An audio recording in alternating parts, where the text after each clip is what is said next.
Step right up, folks. Step right up.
Saturday night, and you got to say that what the hell is Al doing on a Saturday night again?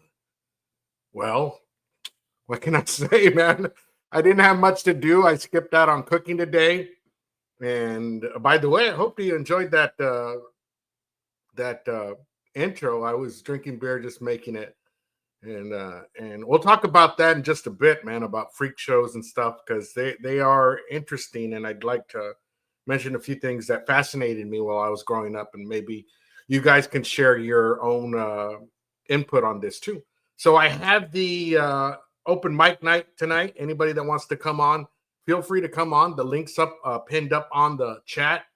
It's my debut on Twitch. I've never done Twitch before, so I have no followers on Twitch, but I am broadcasting on Twitch as well. So yeah, man, anybody's welcome to come up and join the chat. Just make sure you put a name that I'm familiar with.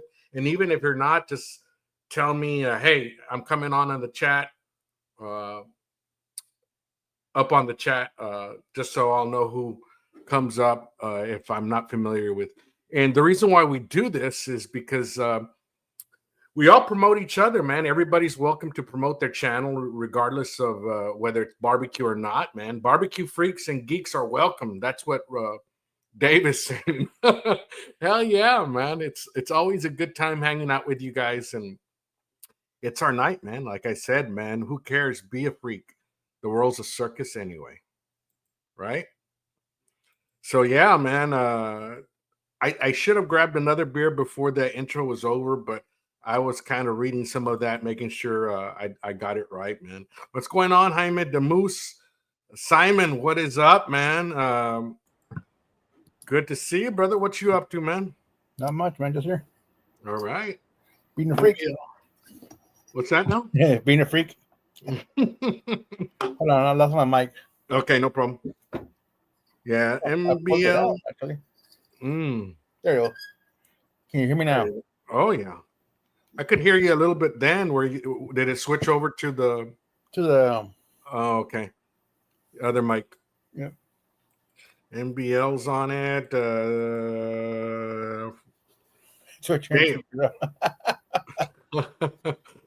Buzz, what's going on, man? Yeah, barbecue freaks and geeks are welcome. Hell yeah, man. Let's see here. Greg Johnson, what is up? Yeah, man. So I think we're caught up there. Yeah, man. Did you cook anything tonight, Simon? Nope. Had McDonald's. Man, what the hell? We were thinking the same, man. I ate the same thing, man. I ate McDonald's. It's 46 degrees and it's raining. It's been raining all day. Not good. You know, I'll tell you what, the reason why I went to go eat McDonald's, not only because it's cheap, but especially with the app, but every year I know that it's not a huge, I wouldn't say something to die for, right? But the McRib makes its debut every fucking year, and I crave it just for that time that they show it on TV. Yeah, I eat it. I did get one, but I got it from my mom. I've not eaten one yet this year.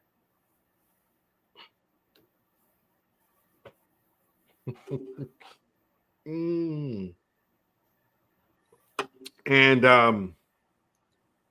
so yeah, I went to go have my fill of the McRib, and then I'm good, man. I won't crave it anymore when I see it on the damn TV, you know. So Walmart sells little rib sandwiches, just the meat with the sauce.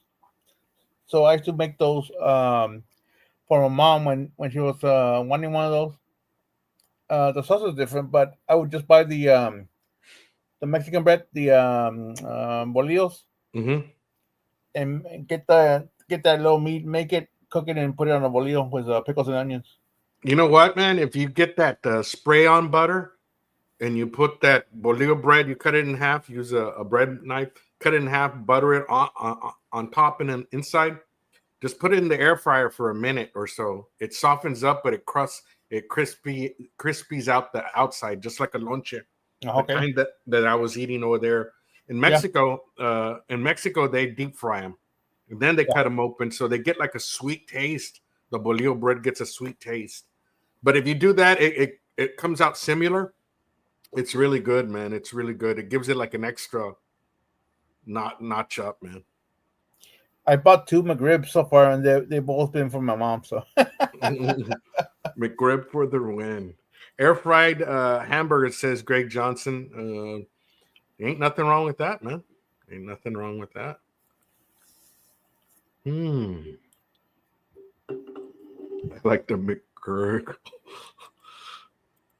1/3 of your cosmic gram has been consumed. It's great on pasta, chicken, fish, eggs, potato sandwich, pretty much on everything. You got to keep this brain going.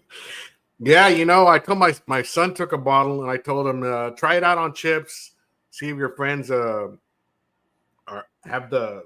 If you try it out on chips, I think it's a little bit more spicier. But if you try it on like you said on pasta and eggs and whatnot, it's a little bit more. It's not as hot. You don't see it as hot, but on chips, it's pretty hot because I guess you get most of the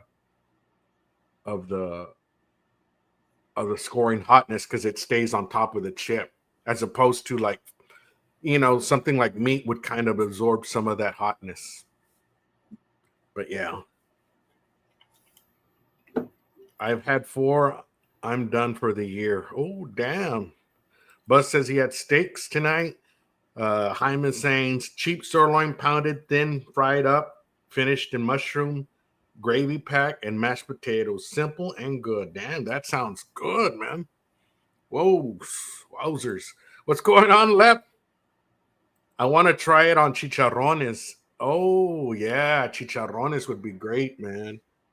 Definitely. Actually, that's what I was getting ready to do pretty soon. In a couple more videos or so, I'm going to be doing chicharrones out of pork belly. Yeah. I have my disco, and that's one of the things I want to do in that disco that I have. Mm-hmm. Deep fry it, the pork belly. Thank you there, Dave. Very, very tolerable, amazing flavor profile. It's hot, but still enjoyable. MBL. What's going on, Russ? Eating mustard sardines while watching the Freak Show. Yeah, if you didn't see the intro, that's why I called it the Freak Show. I lined up a few other, fascinating facts. And speaking of which, man, growing up, I saw that one documentary they had HBO, and it was called Some Call Them Freaks, where it opens up with Beautiful Dreamer. And that always amazed me. The sideshows always amazed me. So when the circus would come to town, they had those little, what was it, like elephant babies and those little pickle jars, and you had to pay like your wristband wouldn't get you into that show. You'd have to buy that extra. It was like a premium. Here, I don't know if y'all had like flea markets growing up. Yeah, but sometimes they'll have a freak show there. Sometimes they'll have a trailer that had snakes, all kinds of snakes. Oh yeah, you have to pay the two-headed snake. The two-headed snake. Yeah, well, this was like a live snake, so there was a big old pit, but you pay an extra $1 to go see the snakes. I would always do it, dude. I would always do it. And there's like an Alamo, 2 cities down. There's like a pet store, and inside that pet store, it's like a freak animal store where they have some mounted or whatever animals that were little freaks, like the two-headed snake, like a monkey. I don't know what the monkey was. Like the monkey was abnormal. It had like another leg or something. Like it's worth it, man. But they're getting a big hefty. I think it's like $8, man. I paid it once. I paid it once because I'm just a sucker for that crap, dude. I just always fascinated, man. And if you read some of the intros where that guy, like the man with two faces, he made, everywhere he would go, he wouldn't be able to get a job because everybody would be looking at his prosthetic face. But he capitalized on it later on, man. And it was all to do with his personality. He was very, how would I say, driven, work driven. So he said, I'm gonna figure out a way to make a living, and that's what he did, man. He joined a sideshow, and sometimes, you just got to run with what you got, so some people, I mean, I've always admired people that are put in that position and they make the most of it. You know what I mean? Yeah. And so that's why this is the second one I've done. And like I said, man, who cares if you're a freak, man? The world's a circus anyway, you know. But yeah, that's my little take on that, man. And if anybody has anything more to share with that, man, on the on seeing sideshows and circuses or whatnot, man, you know, it's fascinating, dude. I wish there was still one out there, you know, somewhere, somehow making the best of, you know, people's situations. I can smell you from here, Russ. Did you add some Cleveland ketchup? Go mustard? No, but I should have left. That's cool. I'd give you $5 to jump in.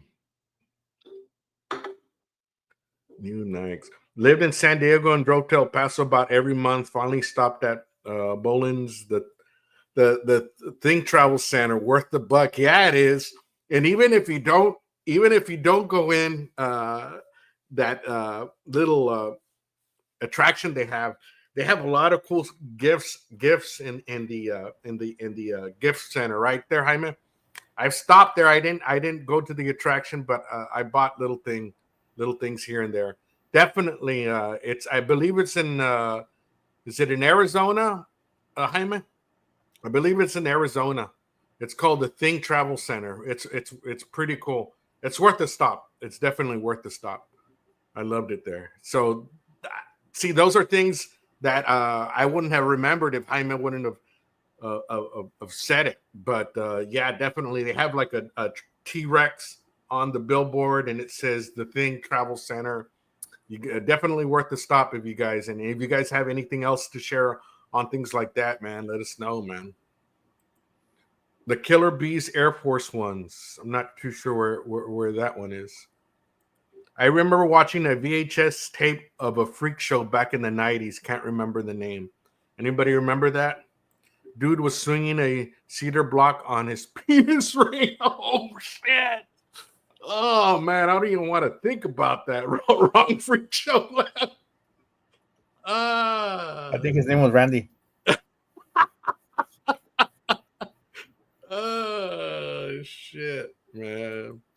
Yes, I did, Jay Fresh. I like the corn Adidas better, though. My whole damn life has been a sideshow and freak show. That's what Buzz says. Yep, clean restrooms too at the Thing Travel Center. Cool. I ain't seen them, but damn, the Killer Bee's expensive at. Yeah, you see about 100 signs as you're driving. Yeah, let me grab a beer real quick, Simon. I'll be right back. Yep.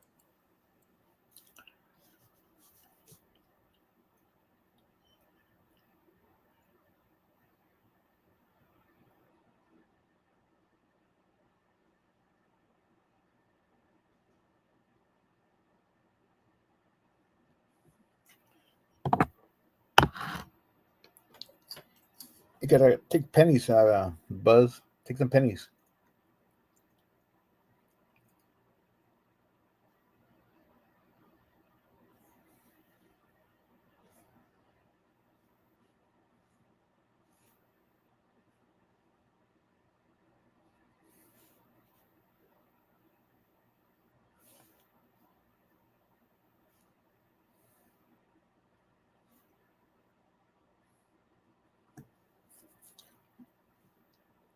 What think this weekend, Simon?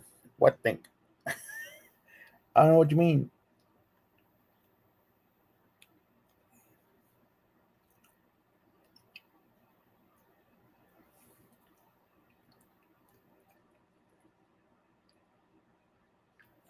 Yeah, she enjoyed her McRib.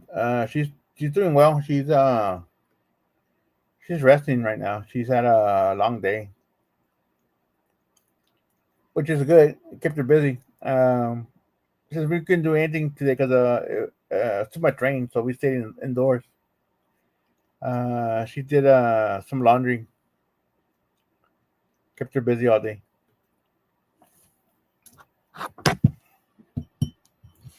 Yeah, sure is. Let me see. Oh, it's gonna fade out, but yeah.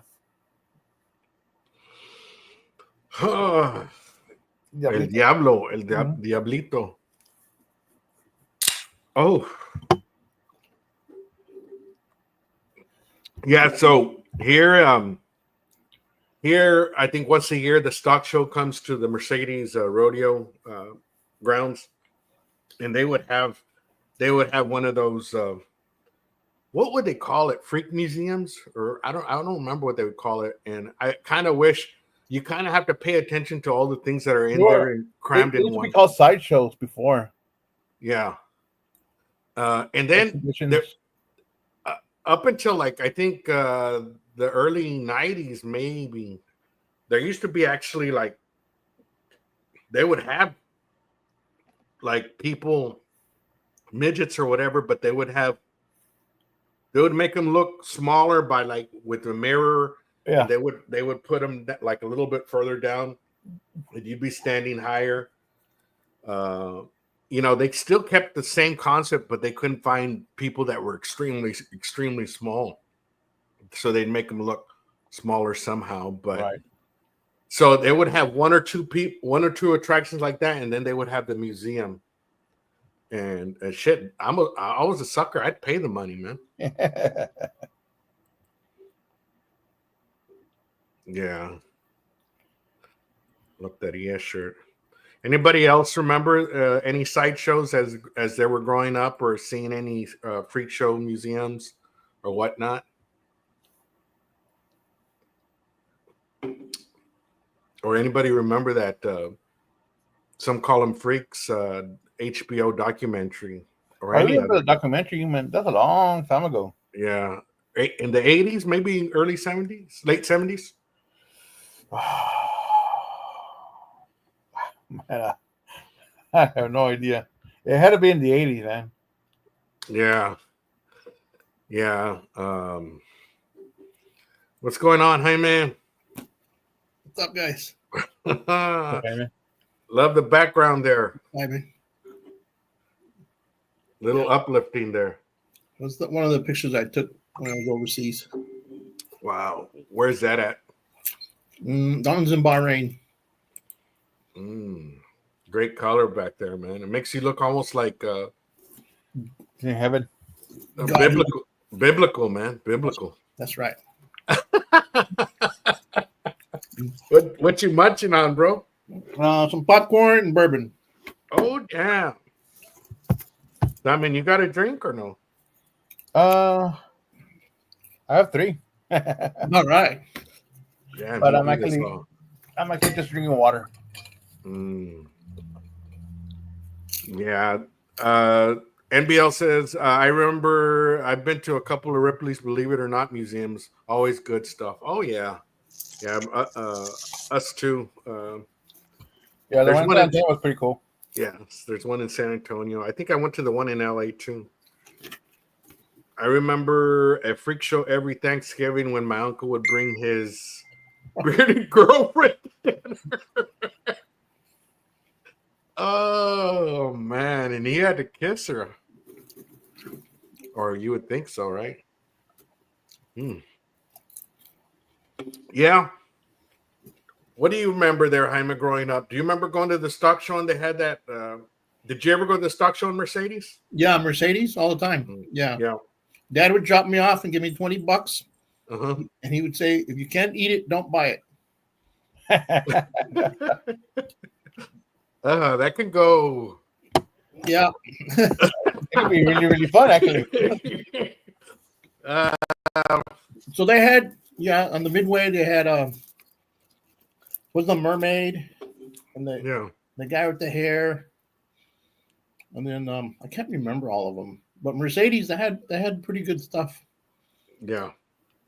So David's saying I've been to the Coney Island sideshow. That's a true freak show, and that's actually I referenced that in the beginning there. One of the people there was at the Coney Island sideshow that I mentioned in the beginning of the intro. That's pretty cool, Dave. Man, that's the real stuff. That's something I'd love to go see, man. Yeah. Wow. So Buzz is saying she looked like that damn dog that played the piano for Electric Mayhem on the Muppets. Ralph? The Muppets is always cool, man. I think I saw a meme somewhere where that hippies chick on the Muppets. What's that band? They used to be a band in the Muppet Show. Remember? Yeah, Electric Mayhem. Yeah, and the girl had this big fake eyelashes and then the big lips. Yeah, the big lips and all that. It says what 90% of the girls look like now. It is so true. Huh. They all strive to look like that, man. It's crazy. Who would have thought the Muppets would have gotten it right so long ago? I didn't go to a lot of them because, to me, like, it's real, right? So I can't watch if it's a scary movie where there's gore, Freddy Krueger. That doesn't really bother me. But if it's like Exorcist, that's real. You know what I mean? To me, that's real. Aliens, that's real. So the Freak Show was real, and it was right next door. So I didn't go to a lot of those kind of things. It's just freaking me out. Yeah, those are things that are very, well, I wouldn't say possible, but they are. I mean, they're possible. I mean, they are. They're true, right? And you don't want to be thinking about that all the time where something's a movie like, Jason or Freddy Krueger. Well, it's made for horror. But I don't know. I was always fascinated by it, like I said, and I don't know. I'd always dish out the extra buck to go to those places, man. And part of that too also was, I guess, the fact that, I don't know, the atmosphere in a circus. You smell the food, you smell the diesel of the trucks, and you hear the generators running in the tent and whatnot, man. And the carnies barking at you to come in. Did you ever see like taxidermy, like monkeys and like all kinds of wild animals that were stuff, extra arms or extra heads? Yeah. And some of them you could tell they would just sew an extra arm or whatnot, and then some of them looked real,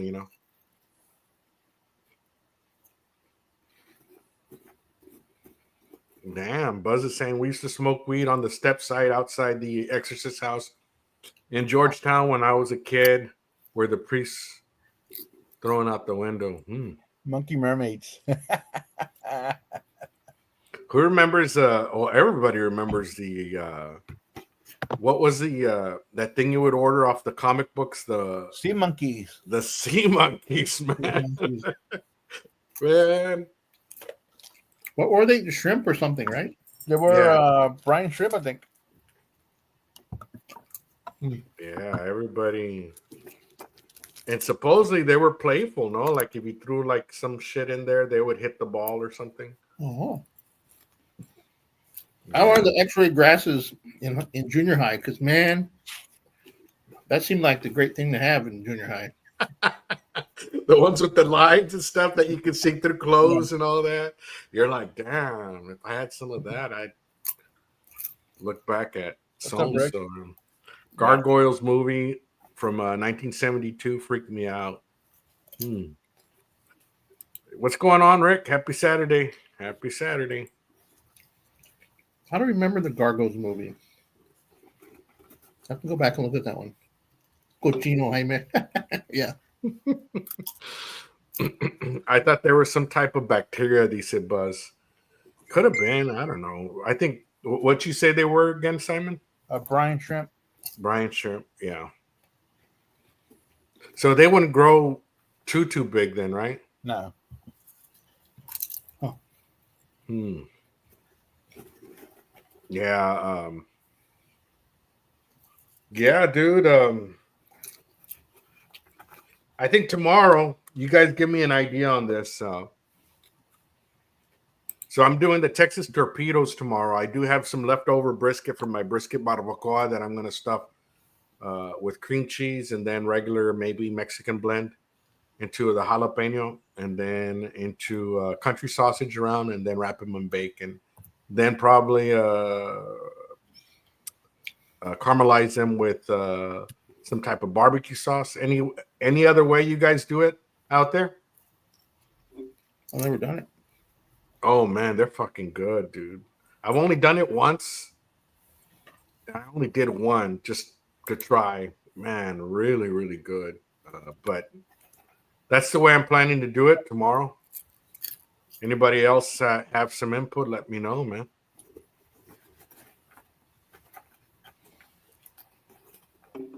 My daughter and her boyfriend are coming tomorrow to make sliders. He's got the bison hamburger meat. Oh yeah, Yeah. real I lean. just Huh? put, the thinly sliced onions and salt and pepper, and then on Hawaiian rolls. But you got a better idea? I think somebody made something recently along that lines. Let me think about it. Tomorrow I'm making Texas torpedoes, Rick. So getting the jalapeno, opening it up, leftover brisket barbacoa, the cream cheese, and then a Mexican blend of cheese, stuffing it in a jalapeno, then covering it with country sausage, pork country sausage, and then wrapping it in bacon. So Hyman's asking, he's making some sliders with buffalo burgers, bison burgers, and you're saying you're going to put some onions and then what else, Hyman? Just salt and pepper, unless someone has a better idea. They're pretty open, so come up with something creative. I remember everyone was talking maybe last week about doing smash burgers. So maybe that same seasoning and same idea, but with sliders. So I have that smash thing that I bought from you. Yeah. So there was I'm going to look for it, Hyman. If I find it, I'll send you the recipe.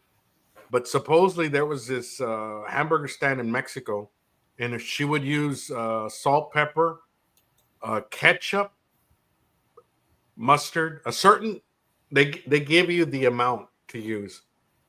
So you're mixing this all with hamburger meat in the carne. Oh wow. And then she would make, she would smash it and then put in but certain things she used, I want to say that she would start with onions and caramelize the onions first and then mix but there's it's a Facebook post about it, and if I find the recipe, I'll send it to you. Okay, that'd be cool. Supposedly it was the bomb, man. And I was looking at it, and all those ingredients, it must have been like they're all ingredients that you would have anyway in the house. But it all looked like it blended well. I think, Rick, you're right. It is pretty lean. So yeah, adding bacon in there. That's what it was. They mixed bacon in there too. There you go. She chopped bacon, onions. Yeah. There's a place in San Diego, Slater's 50/50, and they would put bacon in they mix it in the ground beef and cook it. But that's a good idea. I have bacon. Yeah, so I got bacon, salt, pepper, garlic, W sauce, mustard, ketchup, and then there was a couple more other things. That's what I remember. What's going on, Randy? Man, I bet Randy's freezing his balls out there, man. He's got those balls are hiding up the cervical bone there. Yeah.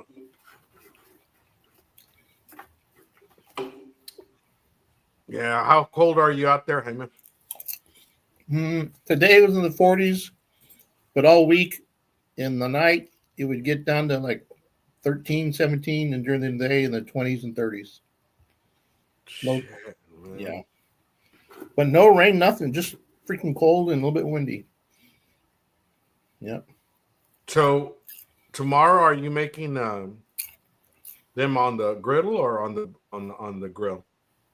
On the griddle in the kitchen. It's too damn cold. Yeah. So we have gas, and I have a big plancha that I'm going to put in the middle, the long burner in the middle, Yeah. So I'm going to do them on there. That's cool. But I didn't think about the bacon, but Rick is right. I add bacon in there. And the rest of that stuff too. Okay, another thing. It was egg. They added egg. Huh. So it was ketchup, mustard, egg, salt, pepper, W sauce, bacon, and then I want to say something else. It was like fennel seed or fennel. Wow. Or no, mustard seed. Oh yeah. It almost sounds like almost like a meatloaf. Mm-hmm.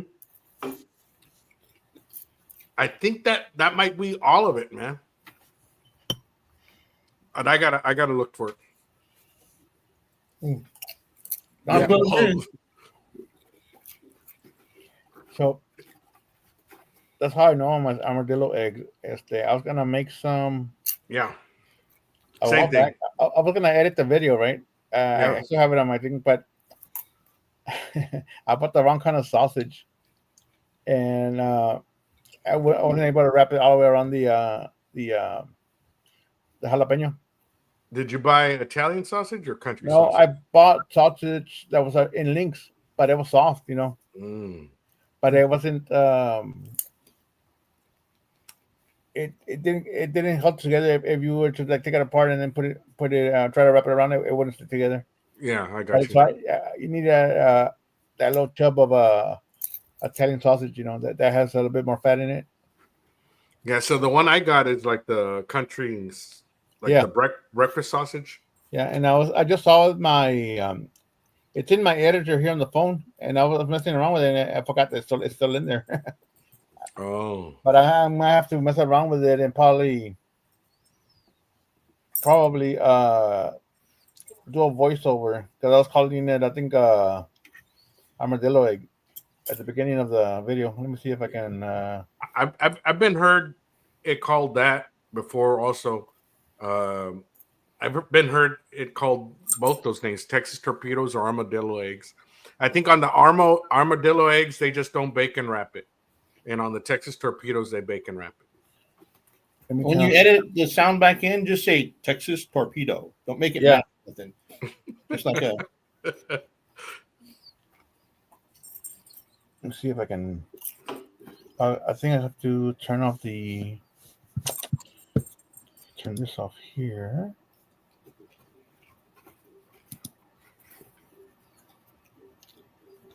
Let's see.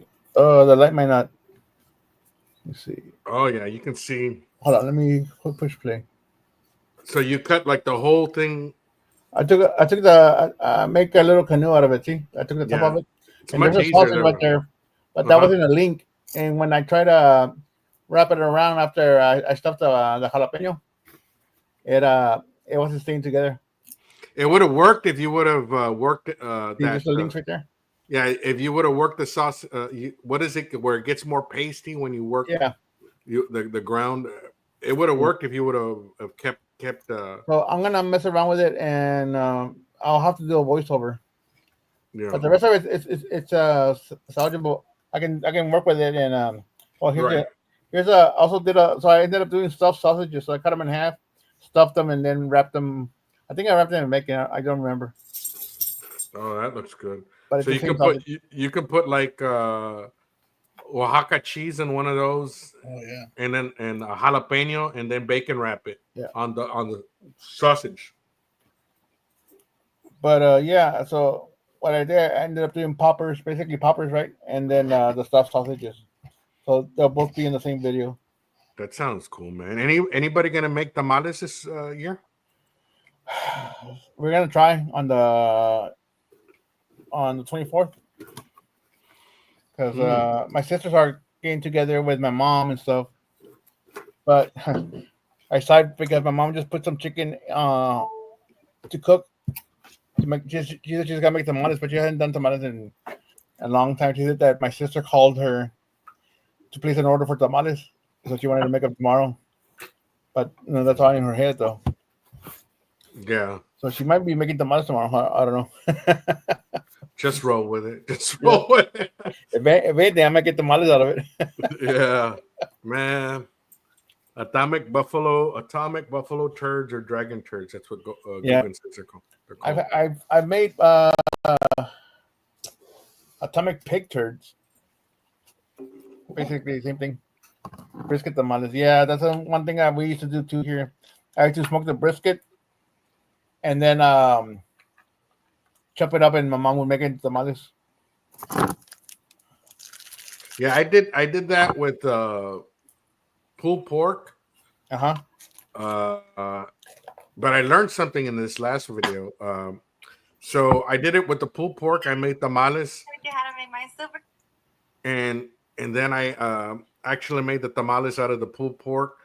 And before tasting the tamales, I actually tasted the pulled pork, make sure everything was a good taste and all that. And you could taste the smoke and all that. But as soon as I put it in the tamales and then I steamed them, the steam totally took away the fucking smoke flavor, man. So part of that is if you do have a drip pan underneath your pulled pork or whatnot, getting the drippings and all that, it's good to use that same water that you use. Yeah. Because the water actually absorbs some of that smoke flavor, just like the song Smoke on the Water. And then you put that to use as a steam.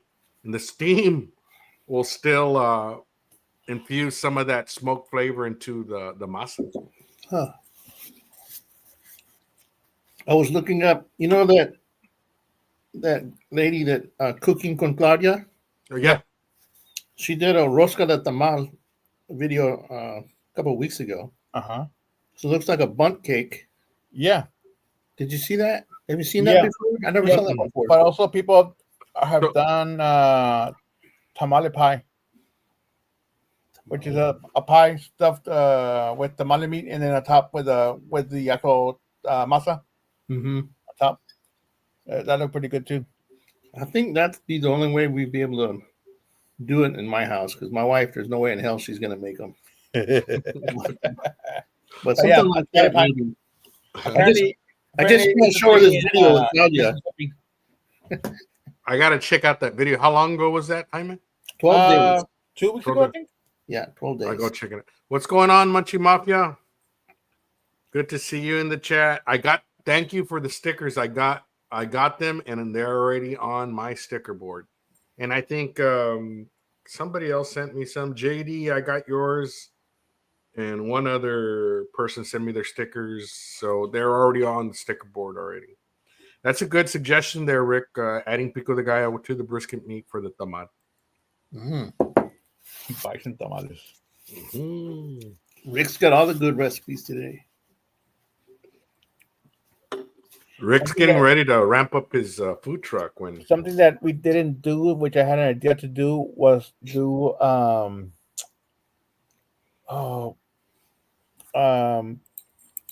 pastor, but put it in a tamal. Put the meat in a tamal. I do, Munchie Mafia. I will do that. I'll reach out for your address, or if you get a chance, send me your address. Yeah, and that goes for anybody out there that wants to be part of the sticker board. I will feature it in my next video, and hopefully it continues. I had a good number of stickers on there, and my autistic boy thought it was funny just starting to peel them off. By the time I knew it, I said, "Why does my sticker board look empty?" And I started looking, he was peeling them off. I was like, son of a bitch. I lost mine. Yours is up there. Yours is still up there. He spared yours. He like mine. I still got Randy's up there. That's why exactly what I call it, Rick. Tamales al pastor. Tamales al pastor. Wow. That sounds good. Yeah. I've never tried them, man. Well, like I said, I had that idea like 5 years ago, but I never ran with it. And would you actually put a little bit of pineapple, like little? Yeah. Wow, I would wonder how that tastes, man. I was thinking of doing like a little bit of pineapple, a little bit of onion, and maybe a little cilantro on top of the meat, and then put the masala around it. I see. You know, I always, there might be people that like it here in the chat, but I always freaked out when people broke out the ketchup on tamales. I was like, yeah. I mean, I couldn't figure it out because to me, I like tamales just the way they are, and then when you reheat them, of course, you burn them. And I don't care if I'm eating part of the corn husk that's burnt onto the tamal. I'd eat it, man. Yeah. It was fiber, right? You know, it was really good. And then somebody fucked me up, and they put ketchup on it one time when I was eating breakfast. I was like, "What the fuck is that?" But people do it, man. I do it. It's kind of a progression. Okay. As it gets older, I have to put more things on it. So, like day 3, day 4, they're still in the fridge. They're kind of dry, a little bit secos. I'm going to put some ketchup on there just to get them down. Day 1, virgin. Day 2, maybe a little salsa. Day 3, a little bit more salsa. Day 4, it's time for ketchup. Yeah. So the most I've done is put on sriracha sauce on tamales. Oh, that would be good. That I'm glad you explained that logic there, Jaime, because I didn't get it before, but now I can see. But a virgin tamal, no. Maybe some salsa, some nice hot salsa. Yeah. And then for breakfast in the morning, like you said, grill them up on the comal, get them a little crispy with some beans, a little egg on the side. There you go. Salsita. Yeah. Yeah. So also thinking of doing the same thing with birria tamales. Oh, that would be good. I know that would be good right off the bat, man. Because the gas station I told you about, the guy makes birria tamales. They're good. Yeah. And you've tried them, Jaime? They're good? Yeah. He has pork, birria, he has chicken, and then he has something else. I can't remember what it is. The chicken ones are okay, but he's got way too much comino in the chicken. But the other two are pretty good. I see. Yeah, comino, I think it's a spice that you can really quickly overdo it. Yep. Because it's a strong spice, man. And it's not a spicy spice. It's just something that pungent. Yeah, it's pungent. Yeah, it's pungent. Yeah, it goes from nice to armpit pretty quick. Yeah. You explained that very well. But if it's just a slight hint of it, man, it's perfect with the other spices. Man, I'm getting hungry already, man. Yeah. Damn it. That McRib and extra double. Also, I instead of buying me a large fry, I bought the basket of French fries from McDonald's. It's like $3, but you get more fries out of it. Right. Put ketchup and sriracha on top of the fries and just ate them with a fork. Oh shit. Yeah, what I do is I get that. Well, I got the McRib meal, and then I think I did the rewards for like a double cheeseburger. Yeah. And then I do the $5 meals, and then I add an extra chicken sandwich with extra onions and extra mayonnaise. My boy goes to town on the mayonnaise, man. So that's what I bought the McRib meal. I got me the Big Mac with the rewards, and I bought the basket of fries. So the meal was pretty cheap. Yeah, man. I mean, if you use the app, dude, you can get 20% off. You can order all that extra shit, man, and it's still like for 3 people with several burgers and fries and a drink and nuggets and all that bullshit. It's $20 for 3 people. Let me tell you how much I think I spent a little bit more than that, but I spent 20 and change, man. It was good. Dang. Just give me a good raja tamal with a cup of coffee in the morning. Whew. Damn, man. That's the thing that sucks, man. Sometimes when you eat a little, I didn't eat too early. I think I ate at, oh yeah, I did. I ate at 4. By this time, you get hungry again if you start talking about food, man. Mm-hmm. I haven't had the chicken Big Mac. Munchie Mafia saying the Big Mac, chicken Big Mac sucks. The Big Mac sauce doesn't belong in that sandwich. Anybody else can chime in on the chicken Big Mac? Never had it. Didn't know it existed. Yeah, came on. I think I talked about it about right before it hit because they were trying it on overseas in Europe, the chicken Big Mac, and it says it's coming to the States because it's doing good overseas. Yeah, for 3 meals it was $24. But my nephew got the double quarter pounder, I think it was. Yeah, today they had the special, man, and if they have it again, Simon, I'll make sure I'll grab some for me, you, and Rick. If I go back up there during Christmas, they had the Wagyu fajitas for $6.99, man. Oh yeah, What? At Rubens and McAllen, man. The guy does an amazing job. That's where I got the Piedmontese fajitas that we had the last time. And those are real good, man. I really like them. Rick saying, should I remember I have a piece of tres leches cake in the fridge? Be right back. Yeah.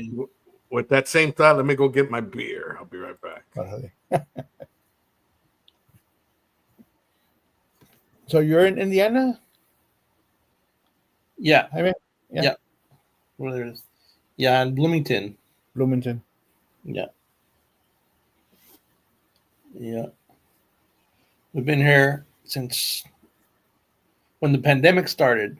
Mm-hmm. We were living overseas and we're buying the house, and then the pandemic kicked in. And we had planned to transition later, but they started canceling flights, so my wife had to go. Right. So she was out here for about a year by herself with my daughter, and yeah, it's good. It's nice. Limited food, but it's nice. We like it here. Our neighbors, man, our neighbors the best. We can't beat our neighbors. Yeah, he needs a little mini fridge in his room there for his beer. Yeah. Christmas is coming. All right.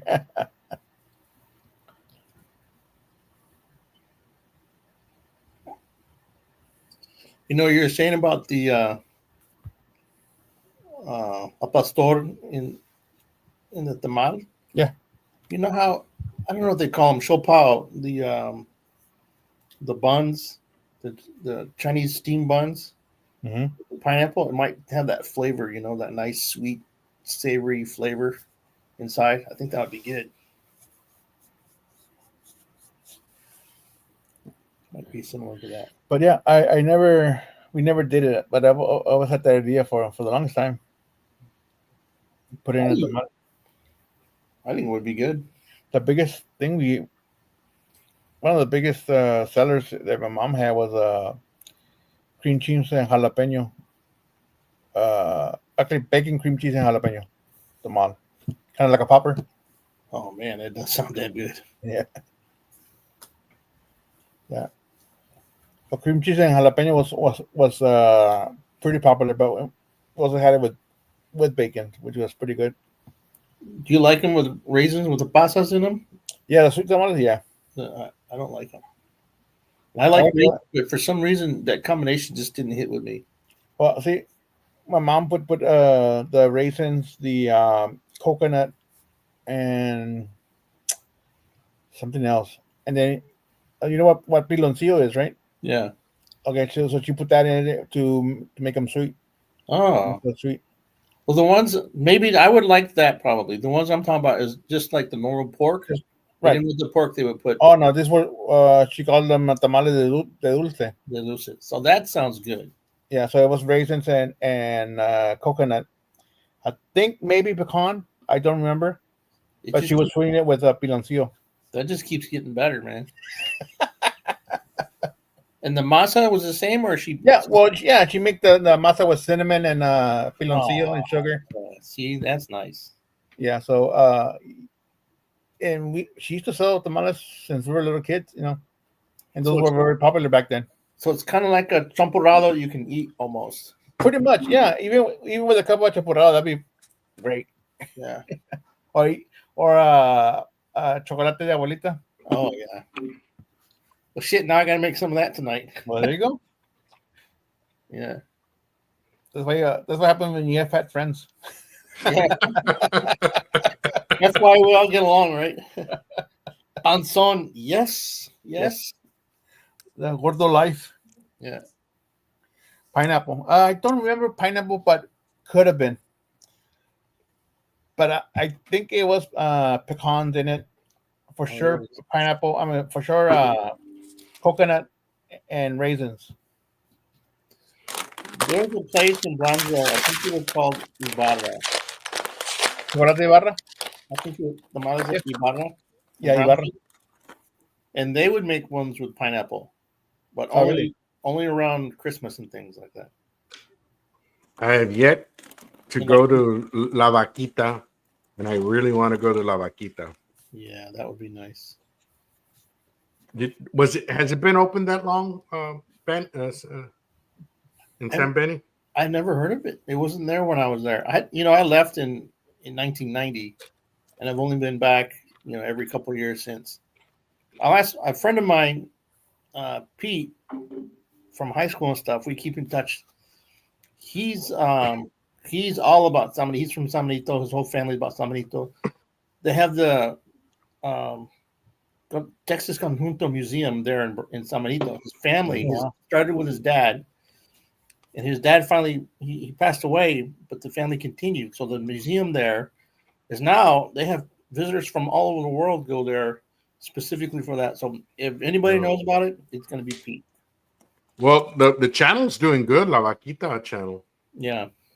Oh, you mean that restaurant? The guy that sells all the spices and stuff, right? Texas Top 50 Tacos and right? Texas Monthly. Yeah. Well, if you go and you do a video, I'll ask Pete or his brothers. They can meet you there. That'd be cool. He's the best, man. I'll give you a heads up when I do go.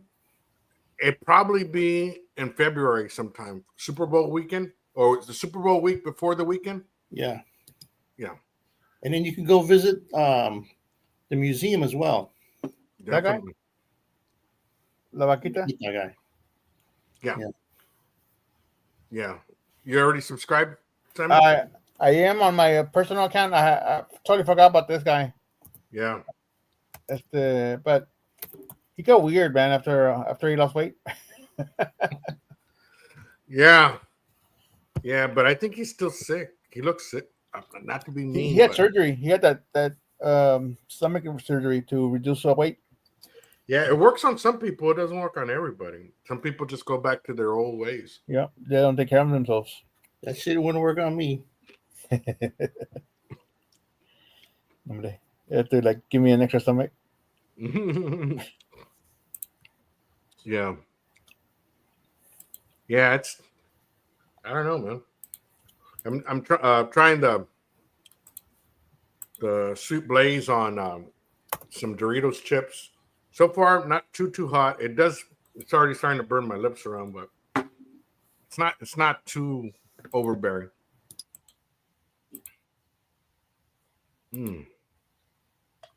Nothing that a cold beverage can't fix. That's right. But anyway, yeah. So we're talking about side shows and freak shows. So for those of you joining us late, we did talk about, if you saw the intro, you saw some of the people that used to tour and P.T. Barnum's circus and other Pete Cortes circus and whatnot. And then some of the sideshows that we remember growing up, going to like the freak show museums when the circus came to town, seeing those embryos in the pickle jars and whatnot. Yeah. If you guys got anything to share on along those lines, man, feel free to, man. It's just something that I've always been fascinated by. And before we close the night, I'll end it the way we do with the intro is the outro. And of course, tonight is my first night on Twitch. So if somebody in Twitch is out there, please give me a follow. This is all about barbecue, and that's what we talk about. But there's some off subjects that we talk about sometimes too, and it's basically what we remember about growing up, our childhood and whatnot. Do you have any Twitchers over there? Any what now? Any Twitchers? I don't think so. I don't see anybody. What was the name of that movie, that black and white movie from? From what again? It was like an old black and white movie. They had all the. I mean, there were real freak show people, and they made them into this movie, and then they're gonna. I think they revolted against the museum, the circus leader, because they weren't treating them right and stuff like that. I forget the name of the movie. I don't think it was P.T. Barnum, no, because P.T. Barnum was kind of well respected. No, You know what? Speaking of other freak shows, I do have a little bit of footage before the Tiger King went out of business. I went to go visit his place, and I saw all the. I saw all his animals, man. He had a shitload of animals, dude. But they didn't allow the cameras inside the office. It was weird, and there was no. I guess because that's when he was with the lawsuit with what's that lady? The other lady. Supposedly she fed her husband to the lions. The Lion Queen. The Lion Queen, yeah. So hopefully I'll come up with a video soon about that one. P.T. Barnum made a sign this way to Grass and charge for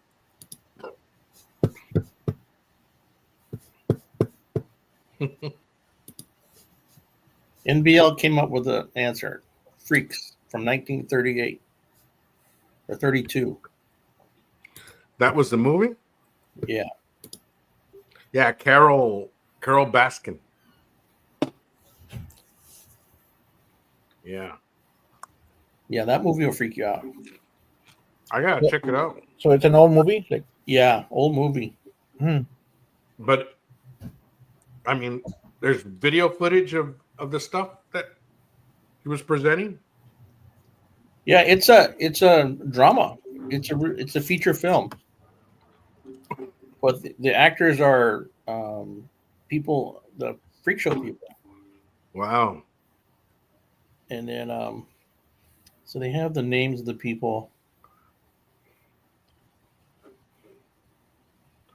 They had Siamese twins, half woman, half man, Josephine Joseph. Oh, Johnny Eck as half boy. Frances O'Connor's armless girl. I mean, they weren't special effects. It was them, like the pinheads. You know, the pinhead people. I don't know. Yeah.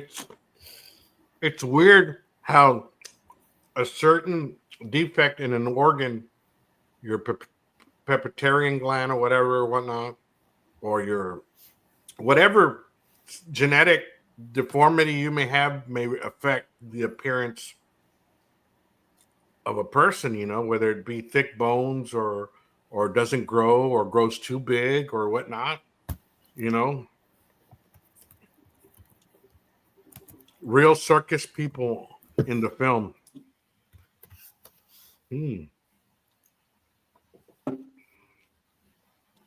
That's crazy, man. How that goes. Man, I think I'm going to chill out from this hot sauce because it's too late of night to be eating hot shit that come back up. You know what I mean? Yeah, you're gonna be all night. Yeah, then my wife's gonna be. They failed. Get out. Yeah. Yeah. But yeah, it's crazy. So on my first blend, look how orange that thing is. On my first blend, I should bring it out. I used 2 red habanero peppers and the rest were orange, and just those 2 affected the color. Hold on, I gotta go. My alarm's going off. Hold on. Okay, well, and then on the rest of the 2 other batches that I made, I just used strictly orange, and then the carrots really give this like a orange color. It's crazy. There's a movie from the 80s with Jason Robards about a circus freak show. I can't remember the name of it, but it was eerie. You know what's always cool though is when they give you the whole background. Well, not the whole background. I mean, the whole story where this person was born with this deformity or this not. But then he went on and joined the sideshow and made so much money, married this person. I think one of the stories that I read tonight, not that I featured, it was a lady that had a deformity, and some of the people to promote her even more, like millionaires, they said they would give 5 acres to and $200,000 to anybody that would marry her. And she found a husband, and they lived happily ever after, dude, in the farm. You know, after she quit the sideshow. So that's a pretty story, dude. I mean, I like a complete story, man. Sometimes they leave you hanging and they don't tell you what happened at the end, you know. Like the Elephant Man, dude. You know, they made a movie about him. You found out that he got laid and shit, but he died in the end, or maybe he didn't get laid, but they insinuated so, right? It's called Something Wicked This Way Comes. Oh yeah, I remember that. She had to live in a horse stable. Well, maybe you never know, Guggen. Maybe her husband was the horse. Yeah. Come on, there, Guggen. You got to look at the positives.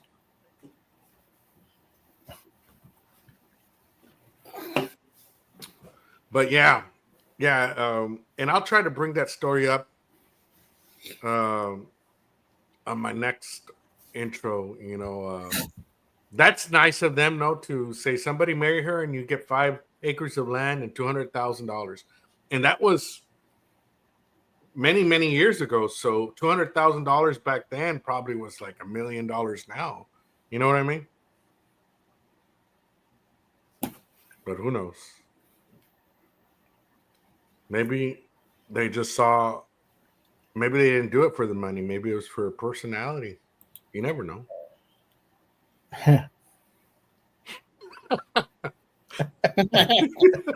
Like inside, it's like, yeah. Yeah, sure. I'm not that nice. Damn.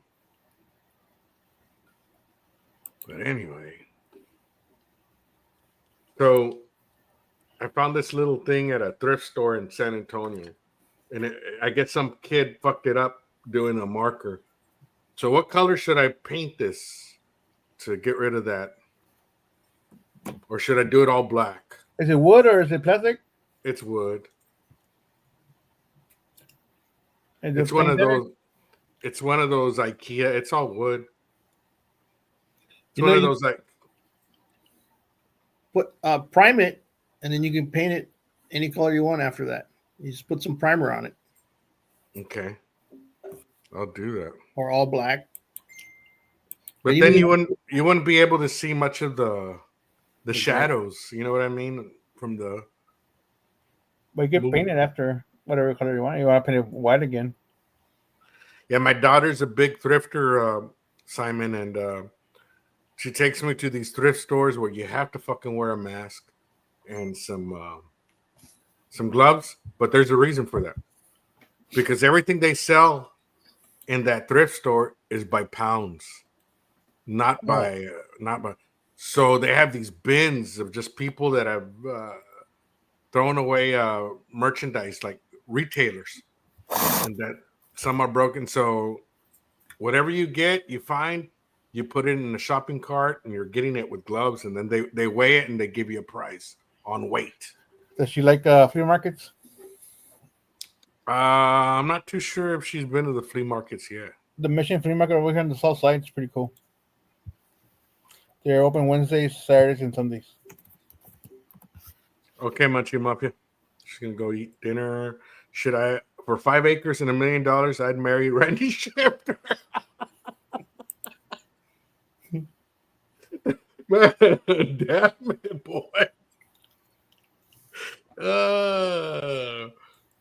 It's missing the PP. Yeah, it is.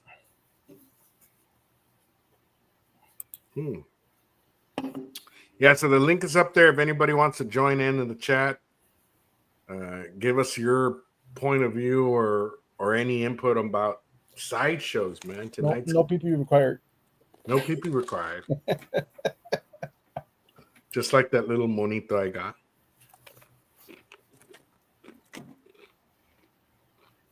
Yeah. So Texas torpedoes, armadillo eggs.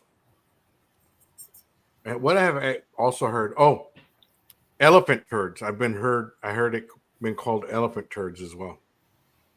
That's what I'm making tomorrow. You know what? Shoot. Not on jalapenos. I have a thing of sausage in my refrigerator there. You might make something tomorrow? Nah, it's gonna continue to rain tomorrow, all day tomorrow. I mean, you're gonna do some French fries with those burgers, or just chips, or what are you gonna? Just some they want tater tots, so tater tots. But I'll probably put some. Their Sonic puts out tater tots. I don't know if you have them there in the valley. Oh, really? Yeah, they're pretty good. They're surprisingly different from just like the Ore-Ida ones. And then the Velveeta sliced cheese, but the jalapeno one on top. Oh, wow. They make that. Yeah, it's pretty good. Sounds good. Yeah. So that's what they want. So is your wife still out on a business trip? Yeah. Baby business. I guess my daughter had contractions twice this week, so I think, or this past week. So I think maybe this week could be the week. Shit. The good thing about that is grab a drink when you want and nobody telling you another one. Yeah. It hasn't been. It's been lonely, but for that, you just get some more. I think I gotta reach for something else. I thought you had your own monito over there. No shit. Yeah. It's funny because well, it's not funny. She won't watch this video, but I have video around the house, and she checks up on me. Why you came home at 7:30? Why so late? You got off work at 5. Whenever you're alone, just walk around naked. Yeah. Shake at the camera. Yeah. Well, it's too cold. Everything will be,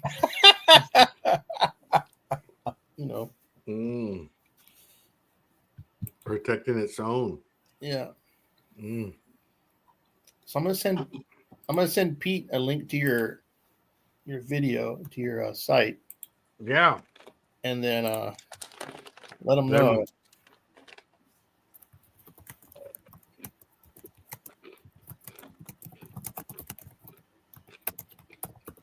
I had a coworker tell me what to order there at La Vaquita, but we'll see, man. I don't know. But they sold everything to to make a carne guisada, carnitas, all kinds of stuff, right? Yeah. Well, besides it being a restaurant, yeah. Yeah.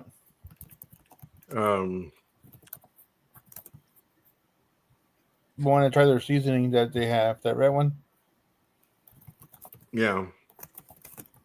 I totally forgot about that guy. I haven't probably watched it in 2 years. Yeah. I found them during COVID. Oh yeah. Well, all I was watching was YouTube, and he came across my feed. That's cool. I sent him a message. Cool. Yeah, if you go there, go eat, and then to the museum that they set up. It's pretty nice. If you've been to Graceland? No, I haven't. My family has, but I was working when they went. What's going on, Buzz? What's going on, Jay? The Buzz. What up, man? What's going on? Not a lot. Sitting there watching boxing. Oh, there's several fights on tonight. No, there's a UFC and Yeah, there's UFC and Top Rank. I like regular boxing over UFC. I mean, I watch either or, but yeah, I watch it when I can, but I can't. I guess I'm getting too old. I can't keep up with all the fucking fighters' names now, dude. When I was younger. Yeah, it's harder to do now. I ain't gonna be on long. I just thought I'd hop on for a minute. Well, it's appreciated. Wendy, she's been gone all weekend. Her oldest daughter had a basketball about 3-4 hours away, and they've been gone and just got home a little while ago. You making anything tomorrow? I don't know. I might make some beans or something because we still got ham left over. I did soup the other day. I've done so much damn turkey all week. Are you tired of ham? Huh? Are you tired of ham yet? Yeah. I even made damn teriyaki turkey over rice, dude. I went that far. And I mean, it was good. Don't get me wrong, but Was it just you and Wendy, or? no, it's me, Wendy, her youngest daughter, and the oldest girl and her boyfriend, and the other daughter. She went down to her friend's house, and little man, he come up, but he had been down his dad's for the holiday, and he ate there, so he wasn't hungry. And usually we have a lot more people, but they just didn't show up. Her mom come. How much turkey did you have? We had like a 19-pound turkey, and then like a big ass ham, spiral ham. Yeah, because we had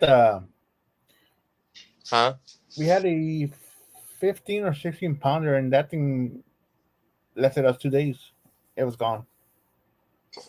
Man, we had so much, dude.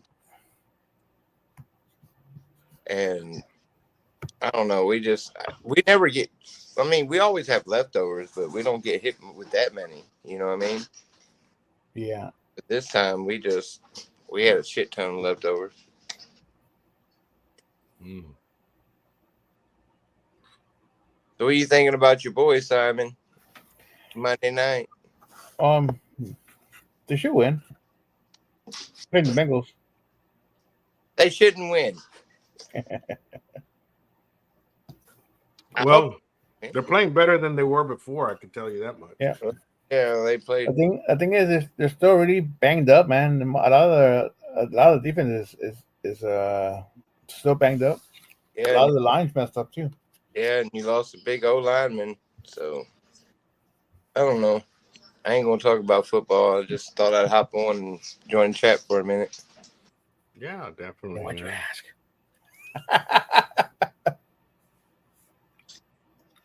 Yeah.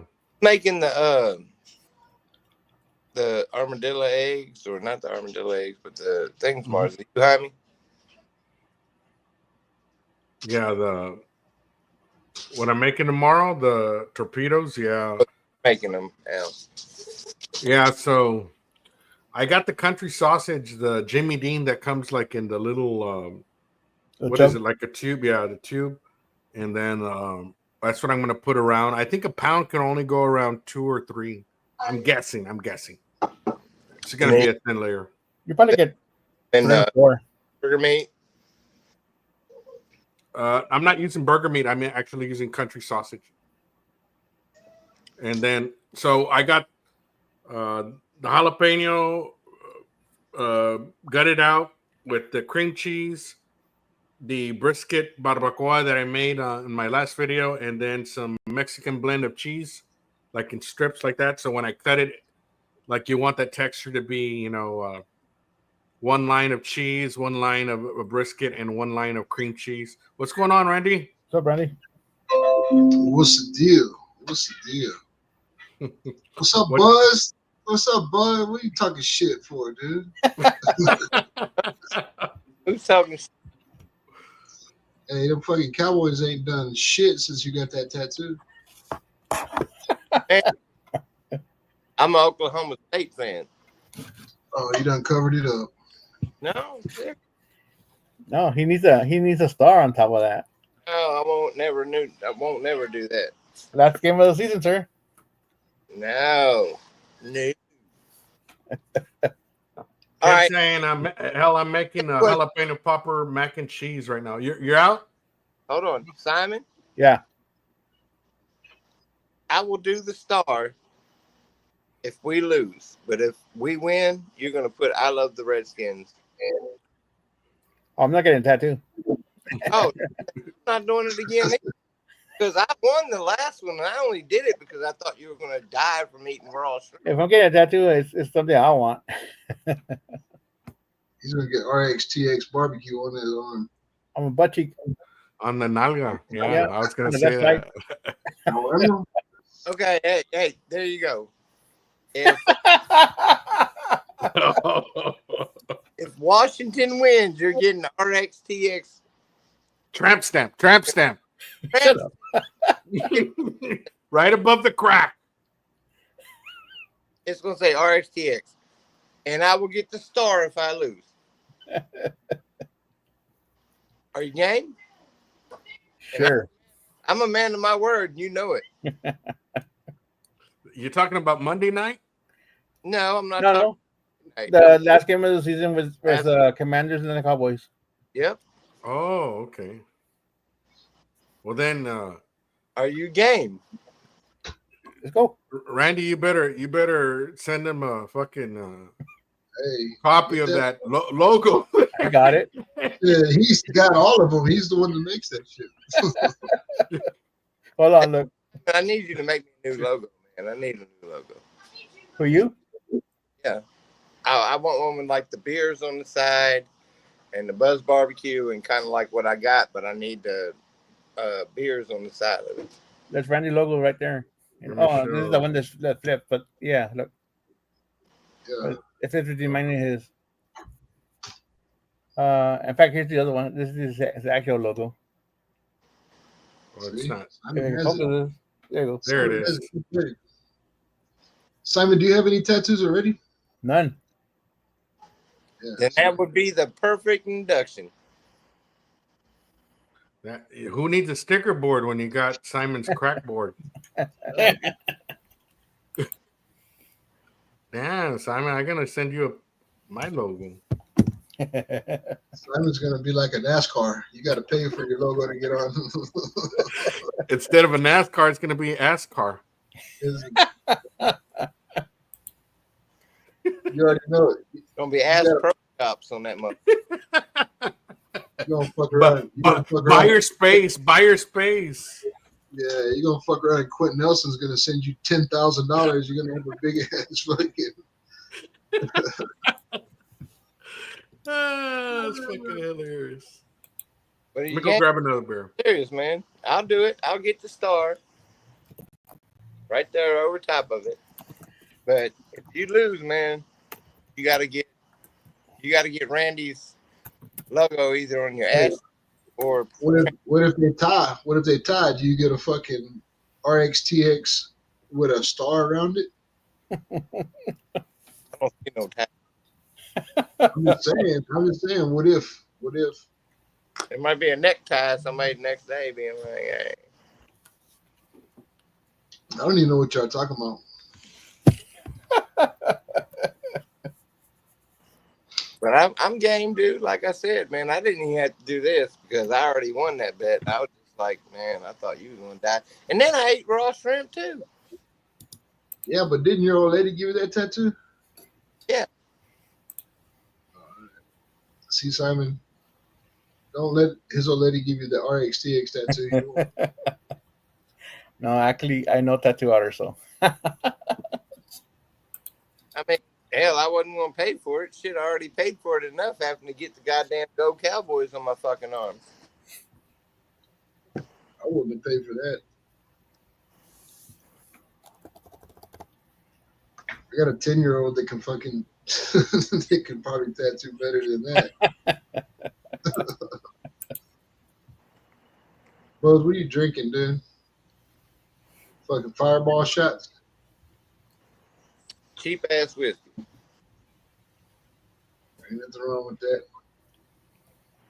And cheap ass beer.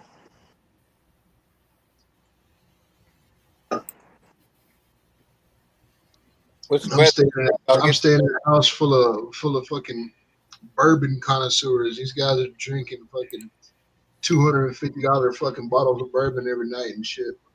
God dang, must be nice. Yeah, these dudes. They drink fucking high end shit. $40. Big Daddy Doodoo, thank you for the what's up? super chat. And then you had somebody in the background. I don't know if they left or not, but they left a message in your private chat. Let me see here. Yeah, Big Daddy Doodoo, que pasa la calabaza. I guess he laughed, but most appreciated. No, in private chat. That's Dodo, man. Look at this logo. That's a Dodo bird. Oh, Dodo, yeah, Big Daddy Dodo, much appreciated. Come back on if you want to get on there. What is Jamie asking for? The recipe for what? The jalapeno popper sandwiches? You can watch one of my videos. Yeah, Daddy Dutch, he said he's got it on his channel, so I'm going to check it out. Yeah. Yeah, his sandwiches are good, man. I did my own copycat of them. Damn jalapeno sauce. Sandwiches are good. It says it's jalapeno popper macaroni. That sounds amazing. So maybe I'll make that tomorrow instead of the.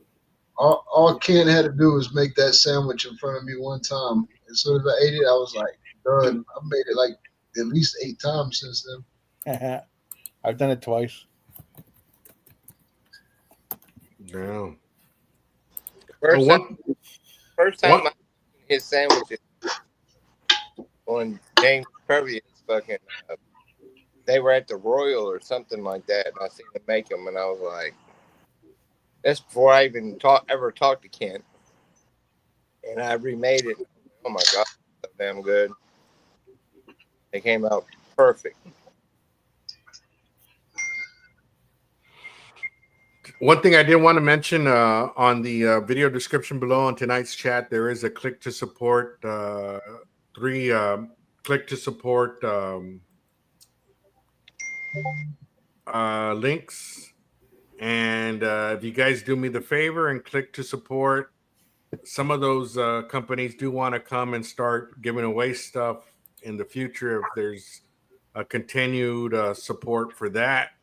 So it's outside of the barbecue realm, but still, it's always good to win free shit. I'd say, What's up, kid? What's going on, Ken? Buddy. Hey, this is maybe a little too pronounced, but what do you think about what Dickie said the other night, dude? Maybe a Dickie show coming back? Yeah, well, it's been in the talks a while. I'm down for it. I'm definitely down for it. Because we never get out of control on that or anything. Nah, I don't remember one time when we ever got out of line. It's a nice, wholesome show. I don't remember a time either. Normally, because I'm drunk. I was happy about that. When I seen that little fucking our group chat, I was like, shit. Hell yeah. Randy, you still in Colorado or what? Yes, sir. What's your weather like today? Today it wasn't bad. It was like, I think it was like 29 this morning, and it heated up to about 50 something. Beautiful. We got up to 58 here today. No, it was beautiful outside today. It's now Monday is gonna be another story, but oh yeah, it's gonna change, buddy. It's gonna change. So there's another cold front, right, coming in from the north, and it's probably going to come to Texas, bring 40 degree weather. I'm sure. Yeah, you guys might have to put on a light sweatshirt.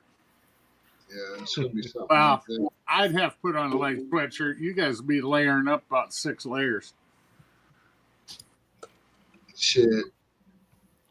I think so right now I gotta put on, I put on a jacket in the morning, and then by the afternoon I shut my sweatshirt. I'm just out there in my coveralls. But it's about to change. We'll be here so we gotta get this unit running by January 1st. And then so by the end of February, both units have to be running or we're in trouble. Shit, you're gonna have some real fun. You ain't even seen snow yet, brother. So it looks like our deadline is right before the rodeo. So I'll probably leave here and go straight home and chill out for a little while and then go to the rodeo. Oh, that's cool. That's cool. Yeah, look, I mean, unless shit goes south, I should be able to make the rodeo. Because at first I was thinking that I was going to be here till the end of February. Well, rodeo is not till what, 26? That's what I'm saying. So it looks like it's going to be all right. Looks like I'll be home the first week of February. Cool. Oh, so you're close straight in. Yeah, exactly. So, Simon, just to let you know, I will be getting a hold of you next summer. Yep. We're coming down to San Antonio for a week. Cool. So, coming up your son. Well, yeah, watching him graduate. I gotta go tap his little ass out. But I guarantee before I tap him out, he's going to get some words from the old man. What's he graduating from? He is going to Lackland Air Force Base June 17. He ships out to Lackland. Awesome. So, yeah, we picked the perfect time of the year, middle of August, to go to San Antonio because, Texas is not that warm in 200 degrees ain't that all that bad. Yeah, especially San Antonio. Whatever weight I don't lose by then, the sun can just bake it off me in Texas for a while. Yeah. So you gotta be smelling like carnitas all day long. Yeah, I think I don't know where we're staying at down there yet. I know we're going to go over to Driftwood for a day and go see John and Mary Barton. Y'all gonna go give Joe a bunch of shit too? Who? He's in El Paso. Yeah, he's in El Paso. That's 7 hours. All them damn cities down in Texas. You got to figure when you think about smoking Joe, just think that some bitch is in New Mexico because he's 5 minutes from New Mexico and 8 hours, 10 hours. For me. 8 hours for me. Yeah, it's like San Antonio's the panza and El Paso's the armpit right here. Yeah, in Texas. San Antonio. What now? He's barely even Texan. He's barely even. he's New Mexican and old Mexican. So Polly saying, I did some training at Lackland. How y'all doing? Hi, hey, Daddy Dutch, Polly. Hey, Polly. Oh yeah. Hey, Polly. The funny thing is Judge Webb went to Lackland, and when my son Chad goes there, it'll be 40 years since Judge was there. Hey, we have a moderator. Can somebody put Polly's channel up. Paulie has a new video out where he's discussing possibly starting a pizza business, Detroit Pizza, and he gives a little rundown on what his idea is on his latest video. Go check that out, man. Paulie, always a cool channel to check out. Yeah, I gotta send Webb some stickers. Him and another guy, Sal from Root Boy Cooks. I gotta get some stamps and I can't find my damn envelopes. I don't know. I've been so damn busy. I ain't even had a chance to watch hardly any videos. I get to watch videos like during lunchtime. I get about 45 minutes for lunch. I get to watch videos. You should be putting out more stuff, right, Randy, on your offset when you get back? Yeah, man, but it's gonna be a minute. It's gonna be a minute. I've had 2 days off since I've been here. I got here on the 26th of October. I had off 1 day because it snowed and Thanksgiving, and then we're gonna work. We're gonna be off Christmas Day, but we're gonna work that. No New Year's. We're not gonna get off New Year's. No, I haven't fired any weapons yet. Kent, did you do a video on that jalapeno popper mac and cheese? I did one a while back. Yeah. Oh, okay. So you were just doing it for the. Yeah. It's actually sitting right here, cooling off right now. It's a full hotel pan. We got a big prime rib dinner at work. Hey, for $500 super chat, I'll do a Airbnb desktop. Don't start that shit again. Everyone's gonna be looking at you through the camera like, oh yeah, let's get him out of here now. And Al says, well, it's been a good night. See y'all.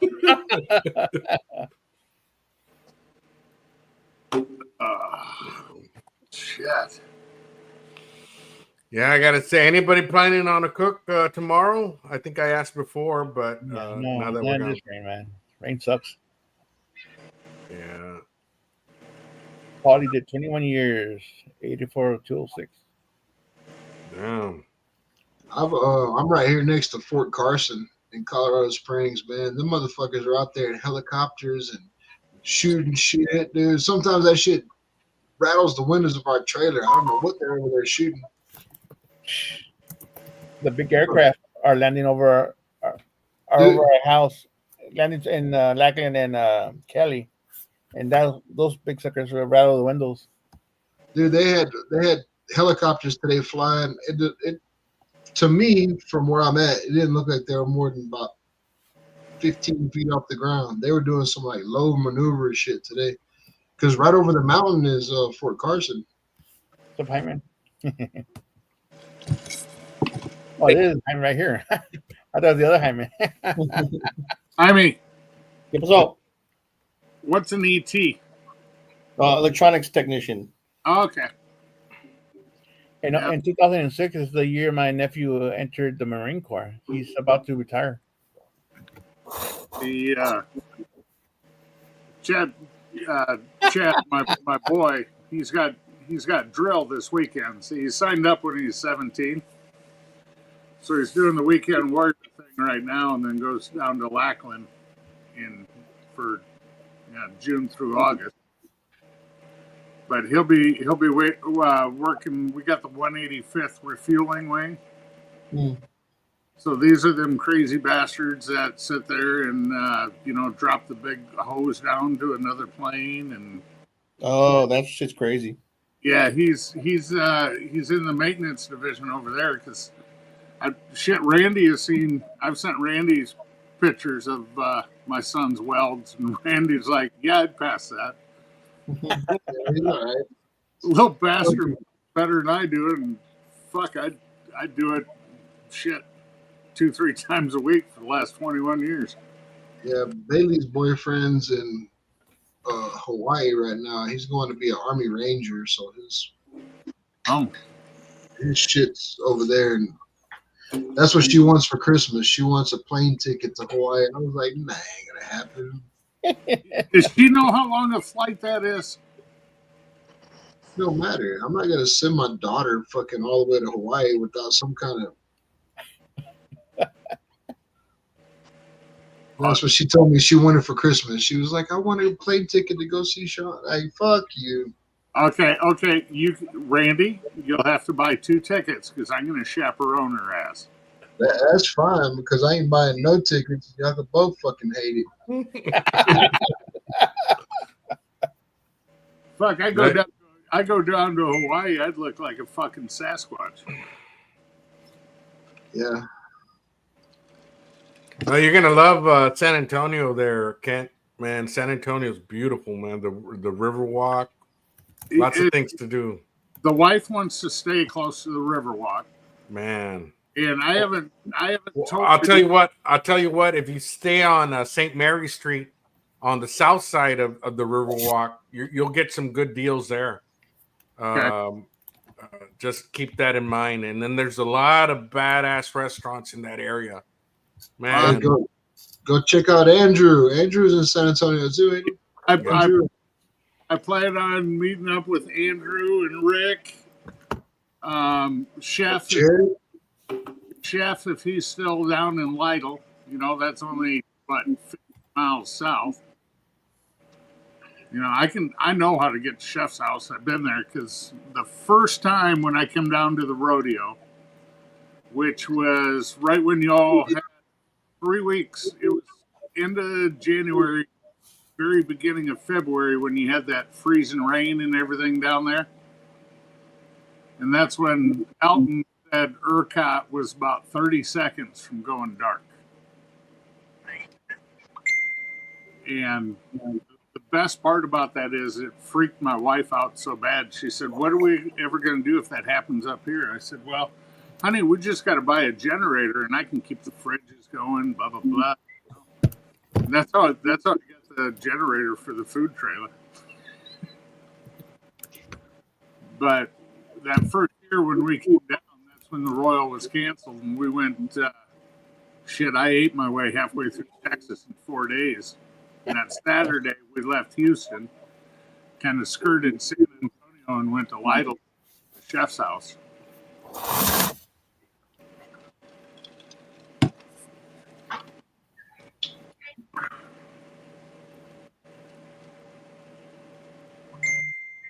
Yeah. Are y'all getting some of that fucking lake effect snow over there, Kit? No, because I have a lake by me. I know Leprechaun, Jay sure is getting some of that shit. I seen him the other day. It was cold as fuck out there in his garage. Oh shit, I got a sneeze coming on. The other day. Oh shit. Holy Salud, cabron. Lost a couple brain cells on that one. That Sunday night football game, the Bills and whoever they played. They're in Orchard Park. That stadium is 2 miles from whatever Superior, whatever Great Lake that is. And they got over 2 feet of snow in the stadium. And if you went 15 miles south to the actual city of Buffalo, there wasn't a fleck of snow on the ground. So if you're right along one of the Great Lakes, like Cleveland or Buffalo or whatever, you're gonna get that lake effect snow. Shit. We got a 1/4 inch here the other day, and people forgot how to drive. My buddy Travis, who works for the tow company, he was so goddamn busy. He worked 20 hours that day on a dusting. It's kind of fun. I was watching Lep doing his bucket hat tour, man. He had 2 hats on, and he said it was cold as fuck. Oh, damn. If Lep's going to be out in that garage, he needs to get that sumbitch insulated. I know it's a block garage. 50 ain't bad though, because it's not like you're in the wind. Yeah. The best thing my wife bought me, and if I'm telling you to get these, they're what are they? Probably 12 circular light. It's got a fan in the middle. And since I put them here in the garage, my heater runs 1/3 the time it used to because it's blowing all that hot air up by the ceiling down. Shit. This is the best thing my wife bought me. Look at this. Motherfucking goddamn Milwaukee heated jacket. Oh, yeah. Yeah, those are badass, man. Man, this motherfucker is tits. She's like, well, I want to buy it for you to be warm, but it's too nice. I don't want to ruin it. I don't want to ruin it at work.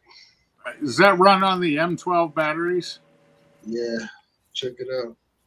You can get it out of the pocket right here. Yeah. It runs on the M12. M12, the M12 3.0s though. Yeah. Yeah, the nice boy. They're $80 to. I was gonna buy another battery just so I have a spare, but they're $80 a piece. Hey, if you're serious about an extra battery, we got a guy. One of our mechanics is also a tool dealer, and he deals in Milwaukee products. Let me see what I can get one for. Yeah, check it out because I want to get another battery, but like I said, I mean, fuck, I don't want to mess it up. Well, you know, other than the jacket, they make the M12 the same thing in just vest that you can put like a Carhartt jacket or a work jacket. Well, so I'll be down here for a little while, and the storm, the winter hasn't got cold yet, and I'm pretty sure that I'll be able to put this underneath my regular. Well, you see it hanging back there. That's my regular hoodie. It's just an Ariat FR. This thing's not FR. What are you actually Denver suburbs or where are you at, Randy? Colorado Springs. Oh, Colorado Springs. It's like an hour and a half no south. The plant is actually in Fountain, Colorado. I got a buddy out there that works for UPS. Yeah. I wonder if you know what. You know what? I'll talk to Tyler, my guy at work, Monday. If he has one, I'll see if I can UPS it out there. All right. Yeah, the thing is, like, I could put that underneath my hoodie, but the outer always has to be FR. So yeah. But I ain't gonna lie, man. If I put on a fucking heated goddamn jacket and climb through all that scaffold and shit, bro, my ass would be sweating. It don't matter if it's fucking 19 degrees outside. Once you start climbing and doing all that shit, man, my hoodie, my beanies would be all sweaty inside and shit. It gets ugly. See, I think that's why you need the vest. Yeah. What's going on, Tom? And you never know for the fucking Houston rodeo, you might need that jacket at the rodeo. Have it on. If it's that cold, Chris is gonna be like, "Give me your jacket." About 3 years ago when we were down there, it was like 60, 62 degrees every day for the high. And it was, it was really humid, almost misting every day. And Steve's like, well, Houston gets really cold in February. I'm like, Steve, I'm leaving 10 below to come to 60-degree weather. I said, I think I'll be okay. Yeah, but it's humid. I said, well, it's humid up here too. And I think I would hate to see Steve up here for a week in February. So that a bitch would have my redheads, my heavy insulated bibs on, and 6 coats. And hey, I ain't gonna lie, man. It's cold up here. Like, I get up in the morning, like my truck usually says like 16 or 19 when I leave in the morning. But when I'm in Houston, bro, it's fucking bone chilling cold, and it's like 47. Like it's a different. It's Everybody says a different kind of heat. It's in Vegas is a different kind of heat, and Houston is a different kind of cold. Like it's nutsack freezing cold up here. Yeah. Christy said because the snow insulates it. well, it to a point it does, and I worked construction for years, and you put on a good pair of merino wool socks, good pair of boots, and then put some buckle overshoes on it. Your feet will be warm all day. And 0 is not cold up here unless the wind is blowing. And then that shit just cuts right through you. You know what they gave us? They gave us some. They're like those black bungee straps. They're like those, but you put them on your boots, and on the bottom of them they get these like chains. Yeah. You got to slip those over your fucking because we're not allowed to go out there in the unit whenever it's all icy. Yeah, ice cleats. Is that what they're called? Yeah, I actually. The funny thing is, we're supposed to wear those at work anytime we run into snow or ice. Okay, and this is company wide. So I got a pair that goes over the toe of the shoe and then comes up over the heel. That's what mine do. I put them on my fucking Crocs so I could walk from into the building. And I showed them to my buddy Dean, and he just he about spit coffee out of his nose when I showed it to him. I was like, maybe I should take these up to HR and show it to moron Mark and see what he thinks of them. Is that safety toe Crocs? Huh? Safety toe Crocs? That would be awesome. Yeah, something like that. Yeah. See, my fucking computer just froze up. Oh,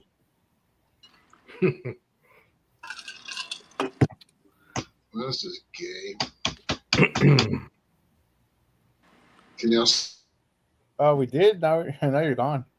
Now you're frozen. Yeah. Now you're froze. You didn't hit it with a big enough hammer.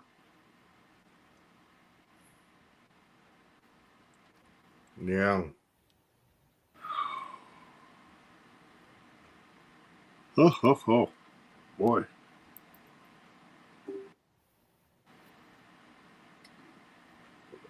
Yeah, speaking of San Antonio down oh shit, man, Bonds is closing At the end of the month. yeah, so we might have to skip the barbecue and just hang out at Bonds. Yeah. Simon. That's fine. Bonds is a heavy metal bar for those of you that don't know, and it's a bar that I used to go to a lot in San Antonio while I was in. Lots of live music all the time. Just about Wednesday on to the weekend, right, Simon? There would always be live bands playing. Yep. And they sold to a hotel, and they're closing after the end of the year. So, and for those of you that are into heavy metal, man, Bonds is just iconic in San Antonio, where they have like all the band logos on the bar, and then on the walls they have like a collage. Yeah, they have a collage of Iron Maiden's Eddie, Rodney James Dio's, the horn monster, and a whole bunch of things that look really, really cool. And to see that all being torn down, it kind of tugs at my heartstrings. I was gonna ask you if you needed a T-shirt because they were selling T-shirts with a logo on it. I got some already. My whole family hangs out there, man. And my kids, they're into heavy metal, but not as much as I am. But they only listen because dad, right? And but anyway, what I was getting to there, Kent, was right across Bonds is Pinkerton's Barbecue. Oh yeah. Yeah, really, really good stuff there. And the way to order brisket there is don't order the brisket by the pound. Just tell them to top your macaroni with brisket, and they'll do it for like just a $250 charge or something. And they put like half a pound of brisket, or maybe a quarter pound of brisket on top of that macaroni. That's the cheap way to go. and then you get like half a pound of or a pound of pulled pork. Other sides, when like with $30, $40, you can feed 4 people easily. Really? Yeah. Because, well, we got Iowa Barbecue Company here in town. Okay. Mm-hmm. As they say in the Southeast, like Georgia, the Carolinas, bless their heart, they try. I'll say that.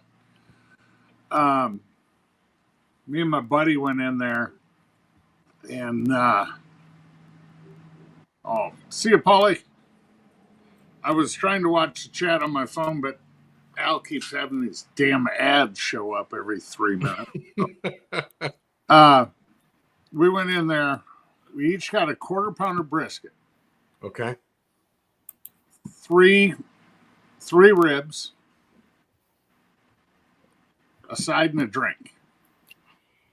And for the 2 of us, it was $60. Wow. Okay. Now, 3 years ago, when Greggy D came down from New Hampshire up there from New England, he was down, Big Rome, Schmitty, all them boys. We were all staying at the same motel. And we went to Truth Barbecue there in Houston. Mm-hmm. So we had brisket, ribs, sausage, 2 sides, and a drink. Both my wife and I. So 3 meats, 2 sides, and a drink. Yeah. And it was $45 for the 2 of us. Mm. $15 cheaper, and we each got an extra protein. It's like, I mean, the guy here in town, he's getting $32, $34 a pound for brisket. Wow. Yeah. Shit, I can sell it on the food trailer for $24 and make money. Yeah. So when I went to Pinkertons, I think I did a pound of pulled pork, a pint of macaroni and cheese with the brisket layered on top. And then we did a pint of potato salad. And then it was the bread, the pickled onions and the pickles and jalapenos and our drinks. And I drank beer. And it was like $55. And if you see it, it was very reasonable. That's at Pinkertons. But if I were to order that brisket, the same amount of brisket that they put on top of the macaroni, it would have been another easily another 20 something bucks, $30. Pinkertons. Yeah. So if you get, he competes too, I believe. Yeah, he's originally from Houston. It's Grant, right? Yeah, Grant. Yeah. Yep. And so, so another place to go there in San Antonio, you have to go there, man. They use a Kashi beef brisket, fucking top notch, fucking brisket. Yeah. And that's 2M Barbecue. I did a video for them in my channel. Man, the sausage there, it's fucking phenomenal, dude. I think, and that's because I had already eaten, so we just did half a pound of, we did a pound of brisket, and then I can't remember what else. It was just something real minor, but I was blown away, dude. As soon as I tried and they saw me with the camera, they started bringing stuff out to me, man. I think Elton.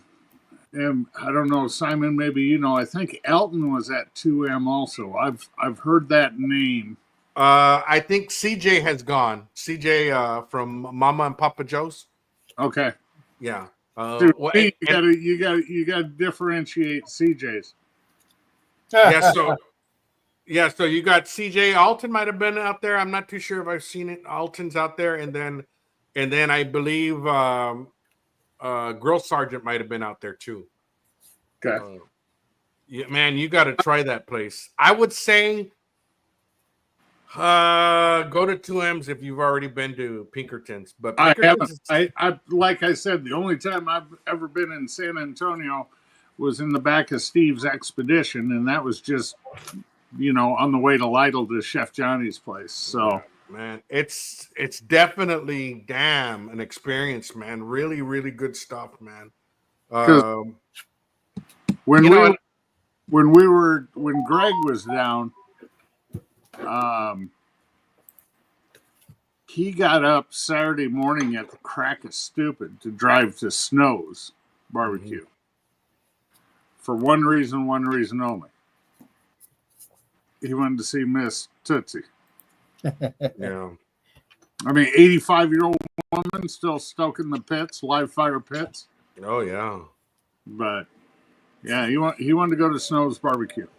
I'm like, I am not getting up early after drinking all night Friday night just to go meet an 85-year-old woman. I'm sorry. I know she's a legend, but I'm on vacation. My fat ass got to sleep in. Yeah, that's the way I think of it, man. When I'm on vacation, I want to sleep as much as I can, and then what comes by, man. When what you can see. But yeah, I definitely there's a top 50 joint here in my hometown called Teddy's Barbecue. He used to work with Chud, with Bradley, out at Freeman's when they were first starting. His name is Hoyel. So he started Teddy's Barbecue here in Weslaco. And then there's a few other joints. Top 25 new joints, GW in San Juan, just about 15 miles away, or not even 10 miles away. How far are you from San Antonio, Al? 250 miles away. Oh shit. Okay, never mind. Now I go there very often, though. That for me, that's a fucking skip. Yeah, 4 hours. No big deal. Yeah, and plus I have a daughter that lives over there now, so I went in Thanksgiving. I'm going again in Christmas, and probably again. I'm gonna go there every 3 months, probably. Well, you better keep August open. Oh yeah, those are San Antonio ain't too far for me to go. Well, no, because I suppose sometime in June I'll get his rough graduating date. So maybe we can meet at one of the barbecue joints and have a meetup and tell a bunch of lies face to face over computers. Yeah, definitely, man. Yeah, it was fun. Like when I went out to Destination Smokehouse at Hammett, when I met up with Anthony from Fire Cups. They treated us really well, man. Nick out there, and he's just killing it now, man. Nick from Smokehouse, Destination Smokehouse. He has the new location in Marietta, California. Dude, he is killing it. Anybody that doesn't know that channel, Destination Smokehouse, go check it out. Damn, dude, he is killing it. He did, after I did that video a few weeks later or a month later, I think he did get visited by Daniel Vaughn from Texas Monthly. Oh, wow. Yeah. And so he's just continues to grow, man. I'll be right back. I'm going to go grab a beer. Destination Smokehouse, he said. Oh, there it is. Jesus. Yeah, they got a couple subscribers, I'd say. What do you say the guy's first name was? Nick? Is that right? I think so.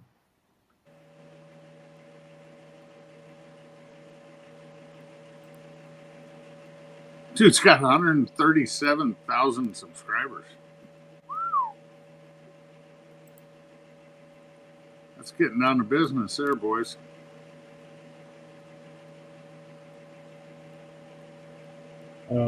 He's been open since 2016. At least his YouTube channel has. Wow.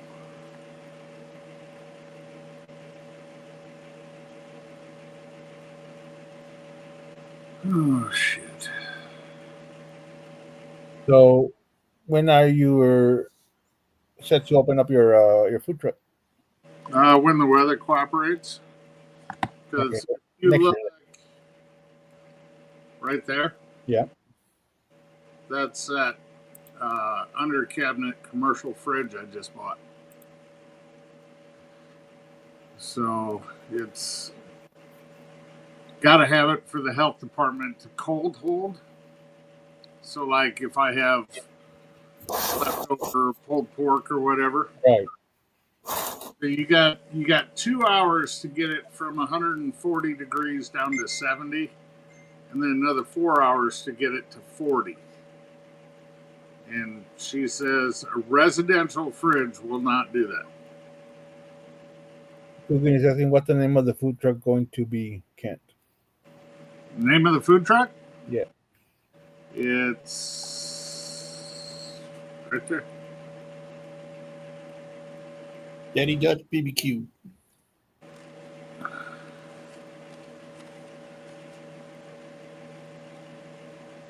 Do that right there, Simon. Yep, I still have that on my phone, I believe. Hold on. There and look at my dumbass giving out my cell phone number to the whole fucking YouTube. Everybody call him. Can't call him.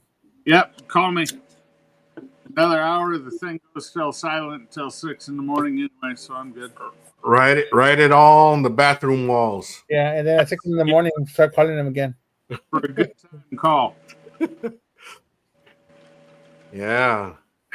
So let's see here. What's up with the food truck, Kent? Oh, no residential fridge.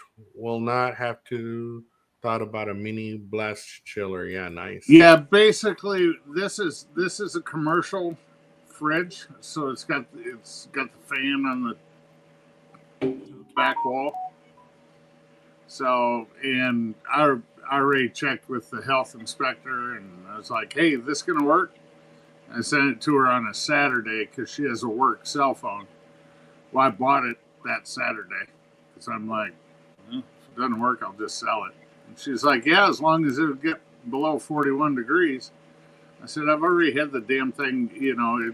The dial goes 0 to 6, 6 being the coldest, and I hit it about 2.5, and that thing was at 32 degrees. So I think I'm pretty good." Wow. I don't trust the health department either, but I don't have a choice. If I got to get licensed, I got to get licensed. And actually, Alicia, who's she handles 3 counties up here. She's pretty cool shit. When we used to do the KCBS backyard cook-off at the Hard Rock Casino, they'd come through and they'd check and make sure, because you're feeding the public, make sure you're within temporary specs. And she come through and she goes, "Well, where's your hand wash station?" And I got you get them at Walmart, them blue aqua, where the aqua tanks. It's got the flip spigot and everything on it. And I got the thing sitting there, and she tests the water, and she's like, "Well, damn, that'll burn your hands." I said, "Well, it's better than cold water, isn't it?"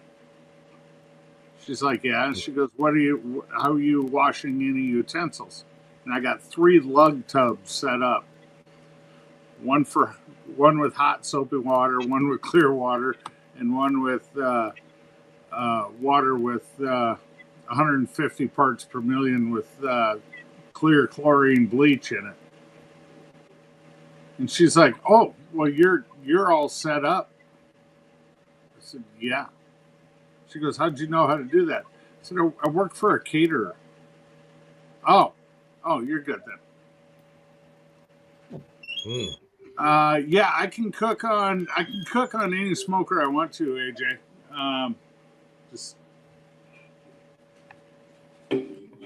Put them on the fridge, honey, and I'll put them in the big fridge. The only thing they're concerned about is hot holding, and that's what that thing will be for right there. I'll just put the GMG at 150 with, covered pans in it, kind of like my wife said right there just now. And then I break it in, and I got a hot plate on the inside that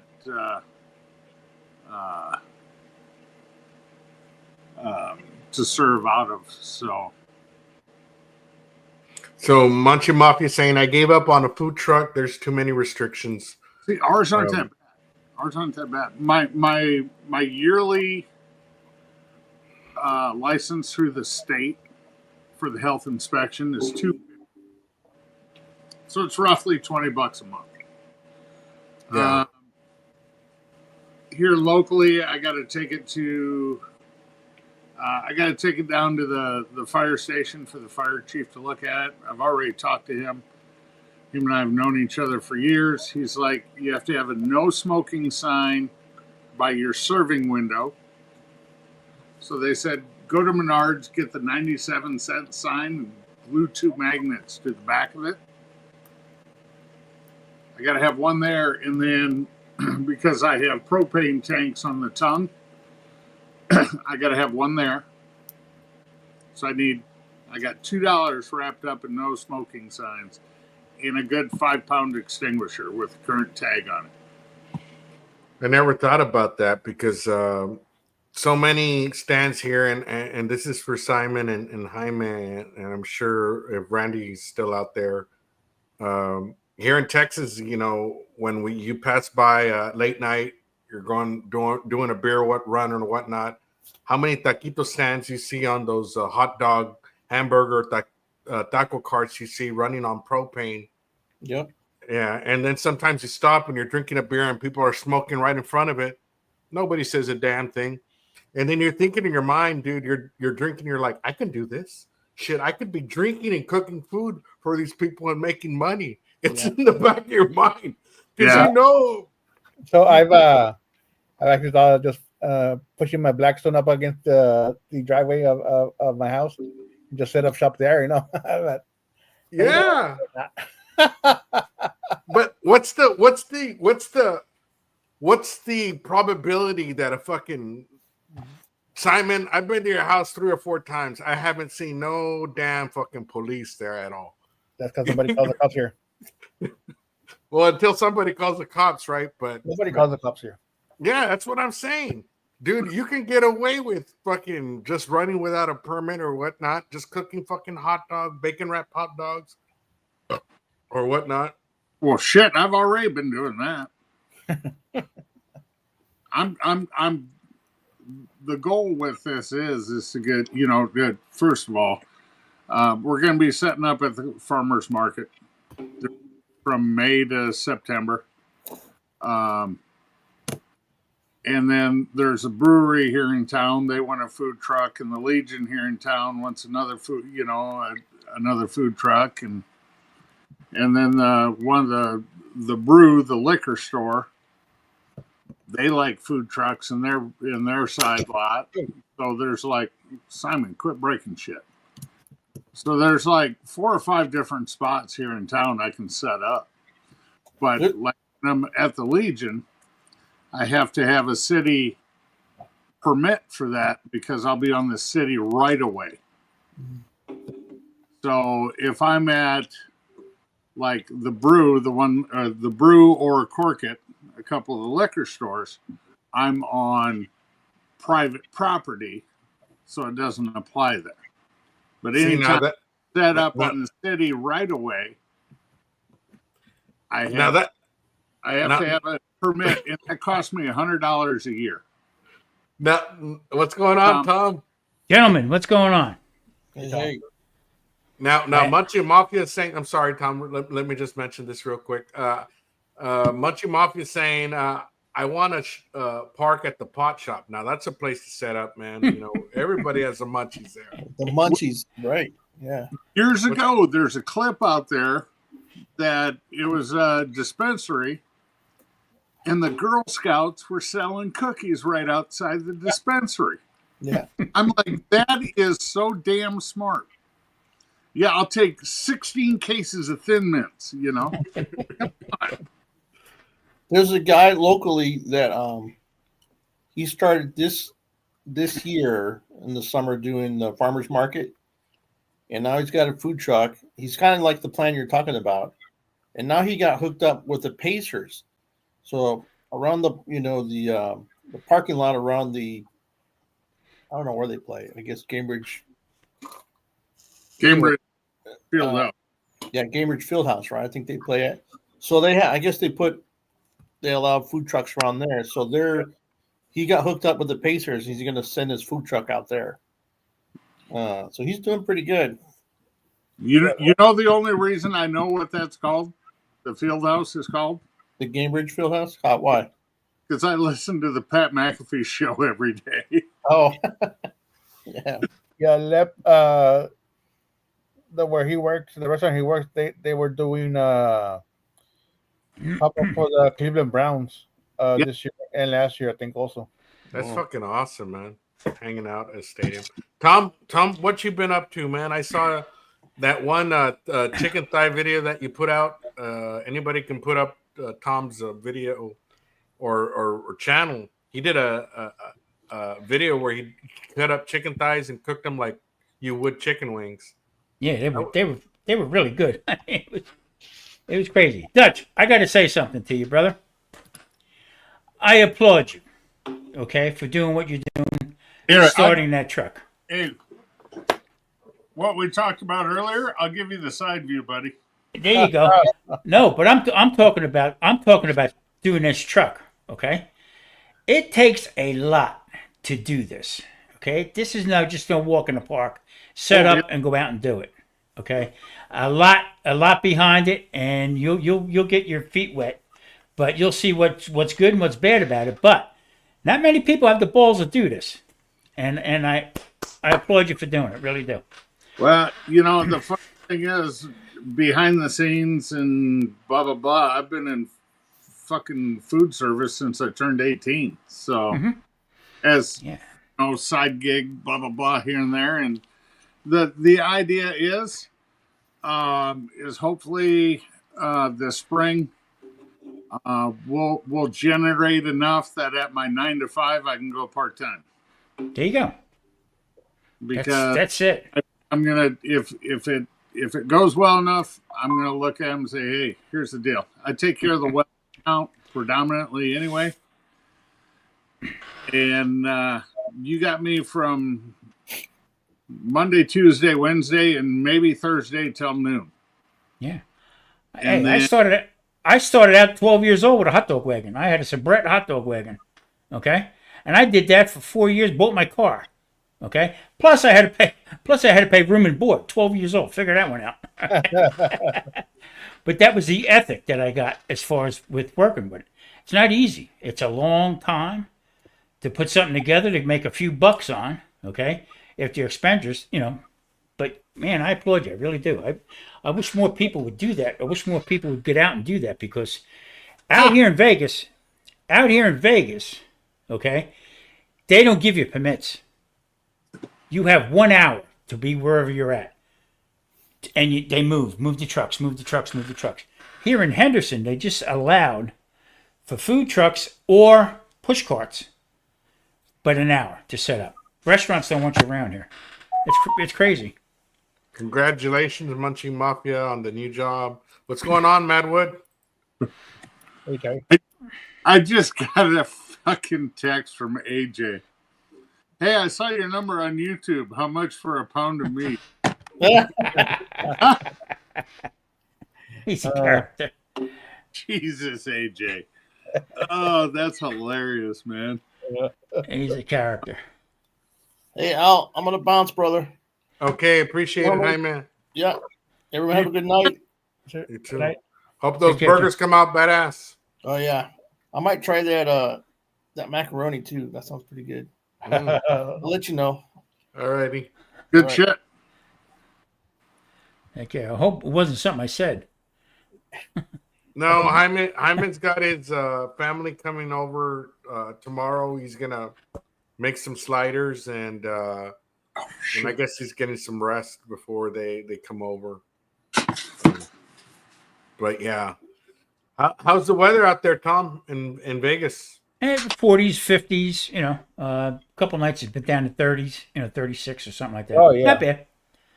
I'll take some of that, please. Looks good. Simon, what's cooking, man? Oh, my heater's cooking.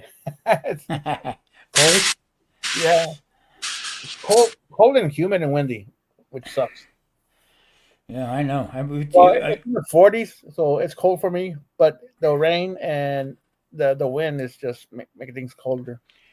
When I lived out in Houston, I lived in Katy, and I couldn't believe the first winter I went through was I guess it was like February. They had a little bit of rain that came through and it iced up a little bit. So, I mean, just a little glaze on the roads. Yeah. Shut everything down. Nobody could drive. It was hysterical. It was really funny as hell. How you been? All good, man.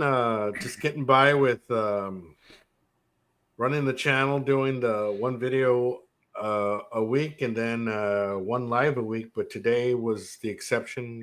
Decided to come on today, and everything's going good, man. I can't complain. I'm getting ready. I'm 8 months till retiring. Hopefully, when I do get there, I'll do a lot more traveling, and I've been invited to several barbecue places outside of Texas. One being Abbey Road in San Diego that I really want to go try. It's Texas barbecue, and I'll hit up other places as the invites come, dude. I guess for all of us, I think, and I speak for all of us when I say this, I think you have to be a foodie along with you being a barbecue enthusiast to really innovate different types of recipes or whatnot. And part of that is, we don't all do food reviews, but I'm sure we all check out everybody else's recipes on different things or places that we want to visit. And I just like doing videos about it. Yeah. I mean, when people say barbecue, I don't want to watch barbecue and this. No, everybody cooks different. Everybody has a different outlook on how they do things. You know what I mean? And that's what intrigues me as far as it. I mean, I've been doing food all my life, but watching how other people do so. If I can learn from somebody, that's right up my alley. You know what I mean? Never too old. Never too old. Always learning, always evolving. If you don't, there's a day that you don't evolve, you wasted a day, man. You gotta keep learning. You gotta keep learning. Totally agree. That's why I applaud Mr. Dutch. That's a task that you can take on. It can make or break it, if that's what you're looking for. But I know he likes to cook, so it's going to be a good adventure for him. Well, and the cool thing is, if you look back a little bit on Chef Johnny's a couple years ago, he did sausage for Uncle Steve rodeo, and he used that South Texas red. Yep. Well, I'm going kind of a riff on that. Okay. And I'm using his Lucky Shake in South Texas red, and then the butcher 10 miles down the road is making me a custom sausage, like a brat for the food trailer. Cool. I got a video coming up in a couple of weeks. I have a podcast that I'm doing, and with Tom's Real Food Podcast, and that's just I chip on a little bit of other things, but I got hooked up with the recalls and stuff. But trying to get away from it, so what I did was, I have Uncle Steve sent me out. Steve sent me out some stuff. There you go. That's the original right there. That bad boy. That'll light your socks on fire. That bad boy right there. This is the last bottle from last year's batch. Okay. What I did was I took Uncle Steve's thick meat. Okay. Now he sent me out all the little sample bottles. Okay. And he assured me that there was no sugar in them and that I could use them in keto. Okay. And I took that as a compliment that he would do that. to send me out that stuff. Now, my favorite of his stuff is Gator Shake, which basically everybody likes. But also, I like the hotter stuff. But I took the thick meat, all right, and I took the thick meat and I broke down a picnic. And around the bone at the end of it, by the leg part, I took the skin off. And I took that meat from the leg off that. And I took that and I cubed it up. And I took Uncle Steve's thick meat, put a little bit on there, shook it on there. And then I cooked it in with some hoisin sauce. So I took, the theme is keto, Uncle Steve, and we went to Asia. And I made this Asian fusion with his stuff in here. That's what I like to do. That's what I like to do with that kind of. It's just not barbecue. You know what I mean? So. And it's like on the trailer, we're gonna have teriyaki, boneless, skinless thighs. There you go. Yeah. You know, we're gonna do the sausage. We're gonna do pulled pork. We're gonna do chopped brisket, and then I'll run specials on racks of ribs. Blah blah blah. But then we're also doing breakfast burritos. Okay. So, you know, for when that Saturdays when we're set up at the farmer's market, you know, and it's on a 12-inch tortilla. There you go. Well, that's nice. Hash browns, it's got eggs, it's got cheese, it's got sausage, it's got diced green chilies, it's got a little queso, and, you know, then there'll be salsa and crema on the side if you want it. Yeah. Yeah, good move. Good move. You know, and the whole thing with that is you can have your mindset on what you want to do, and then you got to wait to see what the public really wants. Yeah. Okay, and you'll get a lot of input with that, and everything can change. We're going to base everything off sales. 4 weeks ago, we were down at the American Legion, and I did. We had pulled pork nachos, and we had everything you wanted to go on it. You know, the jalapenos, the diced tomatoes, blah blah blah blah blah blah. And then we did. You could have pulled pork mac. And we're serving it in 3-pound boats. Okay. Yeah, I mean, I think you're heading the right way, and honestly, you gotta have the little gumption behind you to do this. You can't go in half-assed, and you just want to go in and run with it. Who's the guy out? I can't remember his name right now. Who started a food truck and then ended it? Joe, Smoking Joe. Smoking Joe. Okay. Oh. Yeah, I talked with him. I said, I give you credit for doing it, but you're coming into the point where prices are ridiculous. Yeah. As far as what you want to do. Okay, and in order to make any money, you gotta jack it up a little bit. But now they seem to be coming down a little bit where you can get away with it. You know what I mean? Well, I can get prime brisket right now up here, and it's $4.29 a pound. Okay. If I can't make money on prime brisket, there's something wrong.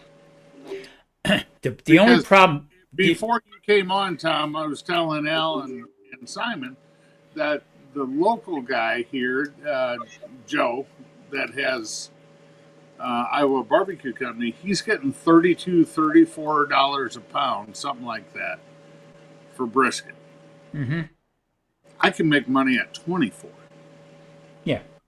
Now you can, but you got to look to the future a little bit with that. You know what I mean? So if you bring it back a little bit, you don't exclusively have to go with. I seen brisket the other day. I went to the store, Winco. All right. I think it was. I don't know what the price was per pound, but it rocked me a little bit because it was almost $90.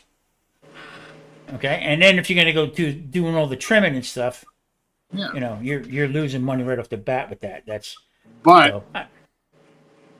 That the trim for me, brother, the fat, the big fat becomes tallow and the rest becomes grind, and I'll eat that at the house. Exactly. I sausage or burgers or Yeah, there's there's nothing to be, for me. There's nothing that really goes to waste other than a big 6-ounce piece of that hard deckle fat. Yeah, and see, back in the day, I'd fire somebody if I seen them taking that off the brisket. That that's all money. I mean, people ate that. That was it. You know what I mean? There was very little trimming back in the day. You know what I mean? Well, yeah, and the way I'll be trimming for the food truck is totally different. Than when I do a competition and I order a 20-pound Snake River Farms Black from Idaho that cost me $189, and I'm cooking 6 pounds of that fucking 20-pound brisket. Yeah, but only a pound out of the other 14 pounds is going to end up in the trash. The rest is going to end up for grind or sausage here at the house. I got the equipment to do it. Yeah, it's so I'm not worried about that. I got a question for you, and I've always wanted to ask other people that are doing this. Do you plan on making any kind of videos with this? Eventually. Okay. No, the only reason why I'm saying is because maybe you can hook up with somebody who can supply you with some of that meat with some kind of discount. I'm already working on that. We actually, at the trucking company, we have Martin Brothers, which is a food service distributor, kind of like Cisco or and they rent 2 slots on a rail for their trucks and then park their 2 trailers in the yard every night. So I checked in with Martin Brothers, and I got to talk to the one driver who I know real well, because for a weekly order from Martin Brothers, they'll drop it right off at my door. But your minimum weekly order is $1,500. Yeah, that's okay. So I'm going to talk to him because they have 2 retail pickup shops where you can just kind of walk in like a meat market and grab what you want. Mm-hmm. Well, the closest one's over 2 hours from here. So I'm going to be like, hey, if I do this and you're open every day, or my oldest daughter is a food service director for West-Sioux School District, 25 miles from here. I can just order from her too. Yeah. And get choice brisket for $3.64 a pound. And when I said $90 before, that was choice. That wasn't prime. Yeah, I can that was choice. And that's paying retail through Sam's Club or Costco. Yeah. You'll find your way with it, brother. I'm telling you. Oh yeah. It's the idea of getting up in the morning and doing that goddamn thing. All right, and making sure that hey, how you doing? Nice attitude, the whole bit, and that's your business. Well, I'm fucked there because everybody on YouTube. Simon, quit laughing so hard. Hey, hey, some bitch. Now I am gonna flatten your tires. Hey, Kent, that picture I sent you, that was half. That's a pretty looking burrito. That's half of one. Yeah. Al, you going to the rodeo this year? Al? I'm not sure. There's always the past years that I've been wanting to go. There's always something that comes up, but we'll see. Well, quit making excuses and show up, damn it. I mean, I give.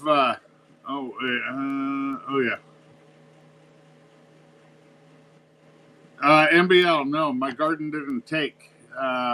We had flooding up here this year.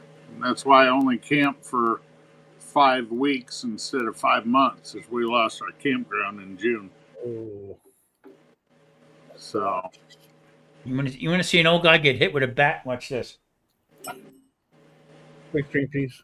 Oh, you be nice. I'll hit you with a fucking bottle. Not that bottle. Not this bottle, no sir. Not that bottle. I got my bottle sitting right over there. And more water, please. Thank you. Unbelievable. Unbelievable. Wow, you were nice. Yeah. All right, I'll get it later or something. I'll feel sick to my stomach in the morning or something. Yeah. I tried to make it last year to the rodeo. I haven't been to the rodeo since 1984 or 5. The late 1900s. Was it? Oh, stop, Simon, will you? That was the last time I was to the rodeo when I lived in Katy. Tried to make it last year. Thank you. And Emery. I hurt my leg. So I was down for a while. No, I tell you what, it is a good time. I mean, and I enjoy it. Well, Steve's tent this year has a new head cook. I'm not sure if it's public knowledge yet. But he has a new head competition cook. Cool. What week is the rodeo again there in Houston? It will be the last. It's like let's see, we fly out on that Wednesday, I think is February 26th. So it's like the 27th, 28th, 29th or 30th, 31st. There we go. 32nd of February. So 32nd of February. yeah, Oh, I'll be there. That's the day I'll be there. I'll be singing that day. it's a triple leap year this year, Tom. Yeah, exactly. So yeah, whatever that 27, 28, and I think the 1st or whatever. Yeah, I was saying because we have a competition here locally just on the next town down called Smoking on the Rio. It's been going on since 2004. Down in the valley? Yeah. So yeah, that's a barbecue cook-off in Mercedes, Texas, the town next door. I just put up the link. And that draws a large crowd too, man. Rob Arocha 2 years ago. 2 years ago, 3 years ago, his kid won the youth cook-off. Eli won the division at the Houston Rodeo. And then 2 years ago, I think Rob was there on one night, Friday night, for Eli to try to defend his title. And then Saturday was cooking in Mercedes, Bullhorn Barbecue. Yeah. Cypress, Texas. But now Rob cooks for Half Fast Cookers is the team he cooks for. I see. He's a good dude. Rob's a really good dude. Matter of fact, when I was going to, because I worked for Wall Mayflower, and also the Astrodome was one of my accounts. So I had the Houston Astros and also the Oilers was part of my account. So throughout the whole season, we would take their equipment to and from Braniff Airlines. Remember that? Braniff Airlines? To and from for away games and stuff. But it really changed. It really has changed from that point on, where the barbecue became the real focus. That's actually before the rodeo. Simon, Right, you're Ken? aren't you? What's that? Simon, you're coming again this year, aren't you? Pretty sure I am. Yes. Well, I know that 45-minute flight. Yeah. Not even. It's grueling. It was 30 minutes actually. It took me longer to board and deboard than I was in the air. I was going to say the 45 minutes included the time sitting on the runway. No, sir.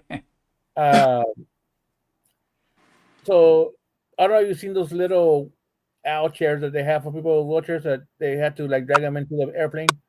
Those little special seats. Yeah. They didn't have one ready for me in Houston when I landed there. When I left San Antonio, So I waited in the plane for 35 minutes, longer than I was flying. I remember you telling me about that. So Yeah, it's like. But if I go, I think I'm going with my friend Tony. So we'll be driving that way. Oh, okay. Shit, that's going to take a lot longer. Twice the time. 6 times the time because it's like 3 hours. Well, not if you got to sit in the plane for another 35 minutes. Yeah, sure. There's a lot of good places to stop, though. You know, Simon. Yeah. Yeah. And it's Now let's play a song. sure. Oh, hey, Al, before you guys play the song, make sure you sign the digital copyright thing so you don't get copyrighted from YouTube.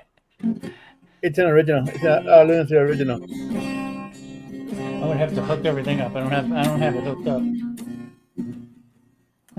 Maybe we could do it for New Year's. I just got a call this afternoon. I haven't played probably about 4 months. And I just got a call today. Somebody wants to start firing up again. They have a gig at the Rio. Wants me to start playing again. What was the hotel that they just blew up about a month ago? What was that, Simon? What was the name of the hotel that they just blew up about a month or two ago? The Pass. What was it? The Pass Casino. Okay. Yeah. That's in Henderson. That's in Henderson.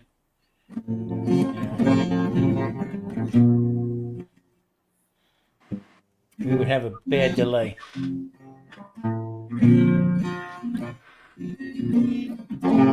Woke up to the sound of pouring rain. Get it, my man. Whisper and I think of you. All the tears you cried, they call my name. Oh, there you go, Tom. When you needed me, I came through. Paint a picture of the days gone by, when love was blind and you would make me see. I spent a lifetime looking to your eyes. You know that one? Yep. Well, I got to get another beer. Pretty cool. Pretty cool. Let me see if I can. You have a message there for you, Tom. What's that? You got a message in chat.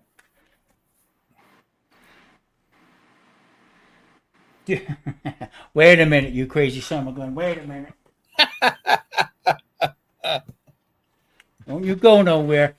I got to tell you something about DJ, okay? This is the sticker I get from DJ. Do this. I just found it. What's up, buddy? Let me see what I got here.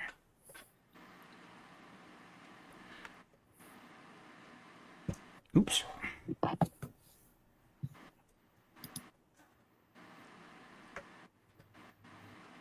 That's what's else cooking. What's going on? How's the weather, brother? You know, today is beautiful. 58 here today. Wow, we've been like. Oh, well, 3 days ago, when I got up in the morning, it was 11 below wind chill. So, yeah. And you got hammered too with some rain and floods and stuff like that too, didn't you? yeah, back in June we got flooded out. So, yeah, it's I'll be liking to see 25 better than 24 right now. Wow. I don't miss it. We do have maybe 3 weeks of like 30 degree, 32 freezing weather here, but then it goes away. Wow, San Antonio's colder than you are. We're 47 right now.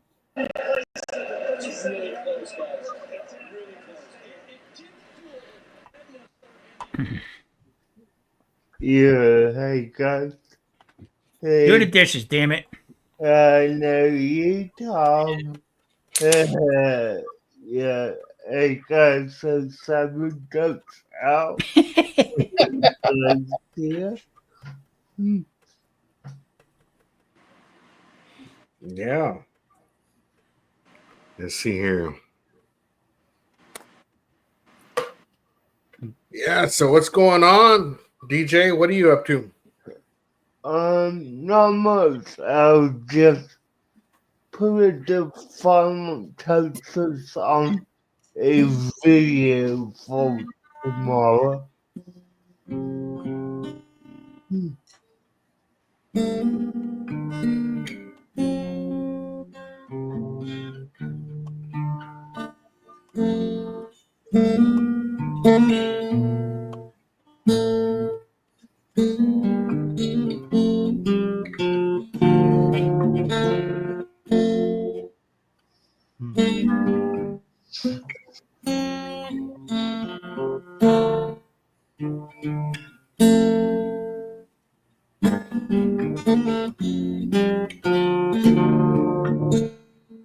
I'm trying to remember all that riff. Metallica, When a Man Lies. Let's see here. What's going on, Quint?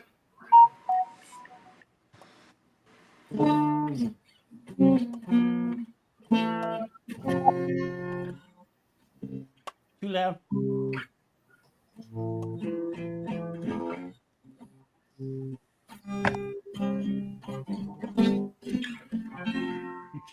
DJ, what's going on, brother? How you been? Good, Tom. How are you? Can't complain. Nobody will listen. Yeah. Quint, what's up, brother? How you been? Yeah, good to see different people popping in and out of the chat, man. That's kind of cool. I guess I never, when you stay on longer than an hour, different people come in and out, which is cool. I never do that. But it's not too bad to do it on a Saturday night when I don't have to work the next day. Damn, Kent, you're getting your There's a bottle on. very pricey bottle of bourbon right there. Oh, damn. Ooh. Mm. I had my limit tonight. I had a bottle of wine. A bottle of wine. A bottle of wine. Yeah. Somebody take a shot with Kent there. Sure. Mm. Oh. You guys drink that. I'll drink the chaser. Wait a minute. Is Kent reaching up for Jesus or what's going on here? Yeah. Oh. Oh, damn it, boy. Ooh. Oh. JD. Yep. Yeah. Damn. There we go. You open up the Weller as well? No, the Weller's sitting right here yet. Yeah. Mm. The Weller might be making the trek to Houston Well, because a guy convinced me to cook his turkey for him at the American Royal, and we walked 8th out of 235 teams, and I told him we were going to sit down in Houston with a bucket of ice, 2 glasses, and that bottle of Weller, and we were going to celebrate. So, Cheers. Hello. Oh, I'll get the chaser. Sippy cup. You connecting your drums or what, Tom? Yeah, I just moved this one wire. It's got a buzz in it. I got to get another. another wire. I got them half pack and half. Not all my connections together. So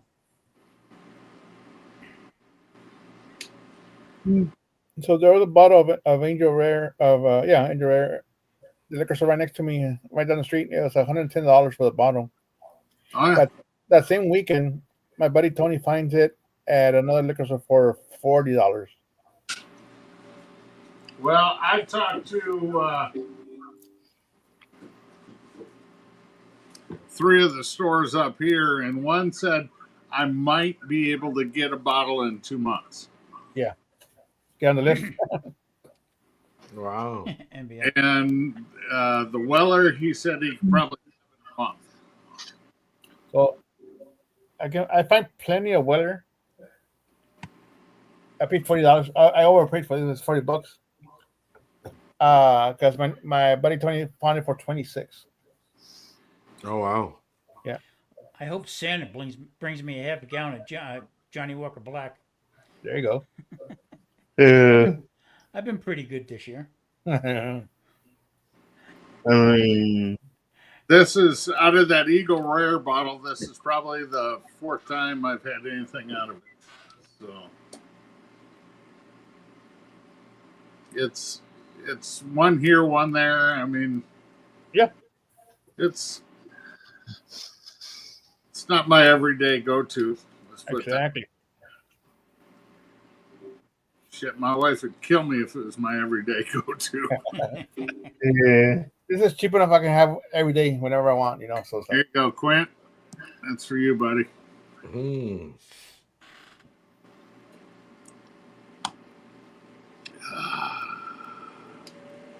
it's good when it's cold outside. Ain't it? It can be 90 degrees outside and humid as fuck. It's still good. It could be a heat wave. It's still good. Yeah. A blue bottle. Yeah, the Johnny Blue. Yeah, there's some good stuff. Yeah, Johnny Blue. You know what I got? Let's see, about 2 or 3 months ago, I picked up a guy in a liquor store said, "Hey, try this stuff," and it was like half price, but it was Johnny Walker blended, all the blends together. Really? Yeah. It was a small bottle I got. But- Very smooth. It was pretty good. Interesting. No, Yeah. I was listening to every Monday morning. I listen to a podcast called "Cue the Mic," and that is with Darren Worth from Iowa Smoky D's. Mhm. He's the only guy to ever win the American Royal Open 3 times, and he was talking about when they were out at the Jack Daniel's Invitational. And there's different of Jack Daniels. Yep. Mm-hmm. And instead of a 5th, you That can was a single barrel. right, but one of the bottles you can get the 10th bottle. So it's a 375 instead of a 750. Right here. And he got a bottle, and the head distiller said, "I can tell you what cask that came from." Huh. Because it's a private bottle that's not released to the public. That out of the 55, when they have the 55-gallon casks, they get like 4 gallons of it from where it sits and everything like that. And it's probably from about 5-6 weeks ago. And the way Darren was talking about it is right after they were at the Invitational this year. So it's probably 2 months ago now. But the master distiller, the head guy, signed the bottle for him, and Darren actually has it, I believe, in his safe at his house. in Des Moines. Wow. He goes, that'll be that bottle currently is worth $2,000. And there's enough in there for all 5 of us to drink 2 short drinks apiece. Yeah. And it's worth, $2,000. so imagine having something like this and it's worth $500 a drink. It's like, holy shit. Kent, you might know this. I don't know.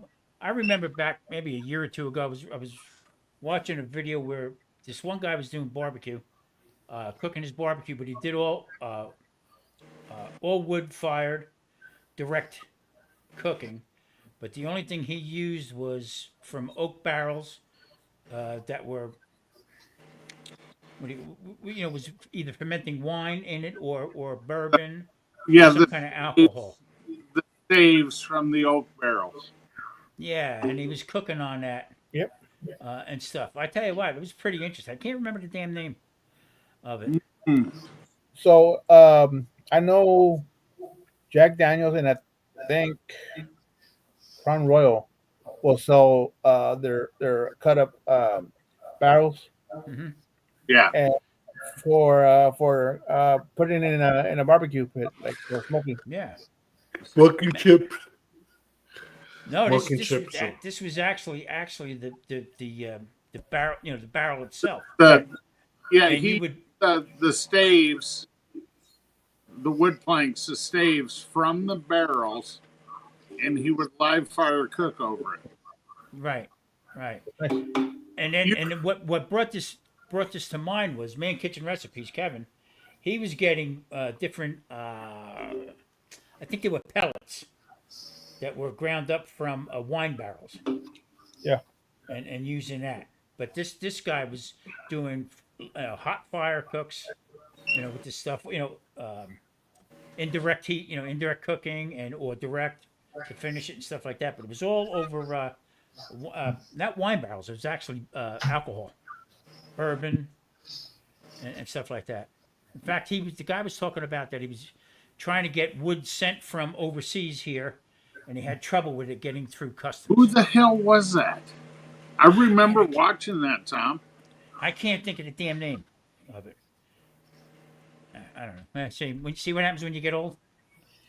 Well, look at what Quentin Buffalo Trace has cigars now. Tom, I don't know what that's like. I'll let you know when I get to your age. Yeah. DJ, don't laugh. You just gotta wash the dishes. No, just on Tom. I already talked to Santa, DJ. You're getting a bundle. That's CW. Let's see. Too funny. I know, Tom. I know the mad scientist. Nah. He did it. That's all this guy used. He didn't use any kind of charcoal. That's all he used. This guy did, and he would tell you too. Some of the barrel stuff he got, he'd tell you if it was bogus or what, or the flavors and stuff. You talk about getting intense about cooking. That's kind of crazy to me, but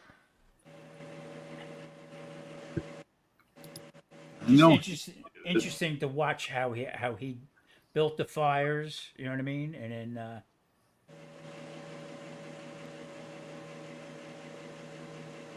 but his phone don't stop.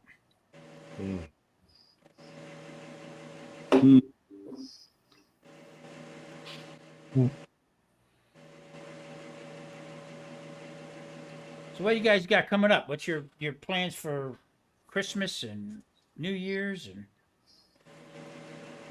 For Christmas, we're gonna try to make some tamales at my sister's. Your sister in San Antonio down the road, or well, two of them live here. One of them comes in from West Texas. So everybody's gonna get together and make some tamales. I'm gonna make some pozole that night. Nice. But other than that, Not much else going on right now. Our big thing is Christmas Eve. So my wife's Italian. Even before we married, even in a restaurant, we would do Christmas Eve. We would do 7 fishes, feast of the 7 fishes, and There you go. that's a big to do. And then Christmas, usually Christmas Day everybody was hectic. And how many times can you eat turkey? Yeah. Same here, Tom. We celebrate Christmas Eve, so we open up Chris before Christmas At midnight.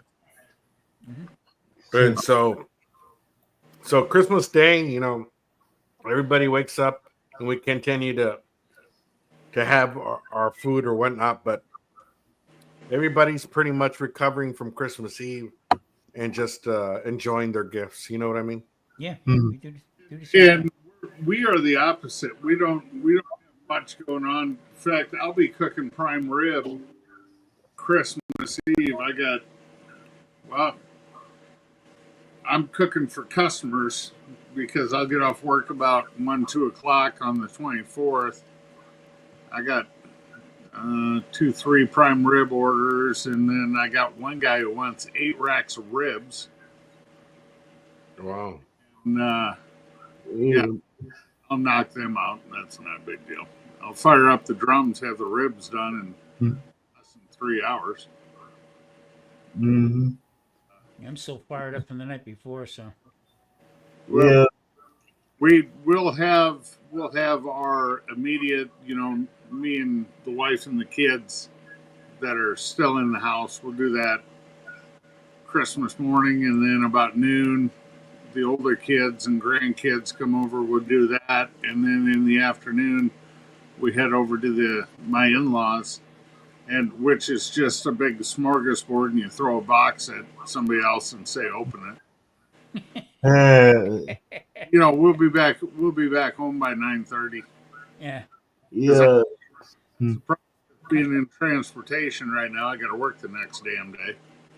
It's getting really close this year because I do need new underwear and socks.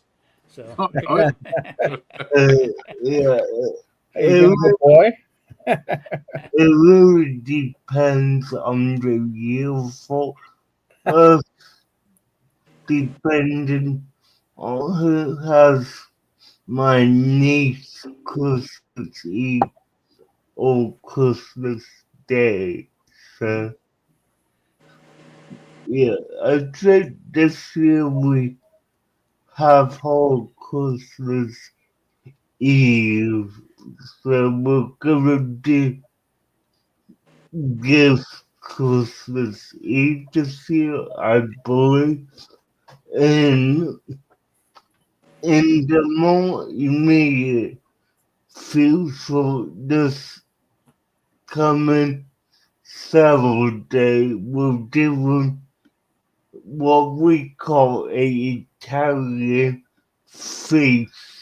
So we're making, all the Italian, well, not all, but a lot of Italian food, so spaghetti, chicken, eggplant palm, all that. So, yeah, that would be good for us.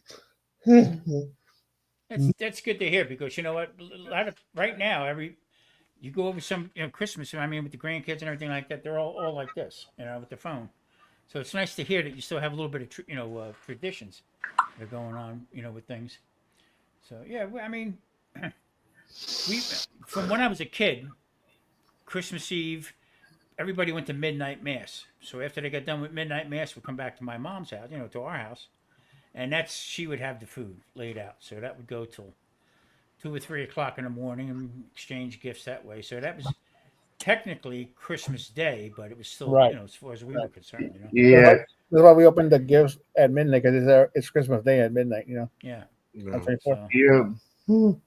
Munchie's asking, does anyone have a seller that has macadamia wood chips? Macadamia wood chips. Never heard of them. macadamia nuts. I don't know. Who would grow that? I mean, are they grown here in California or are they in Hawaii? I'm not sure. I'm not sure. Yeah, I've never heard of them. Yeah. Not sure. Quinn is saying, I'm doing a 16-pound prime rib for the family. First time doing it, not smoking it. I don't like smoking prime rib. Oh, Yeah. man. You can put it in the oven. Yep.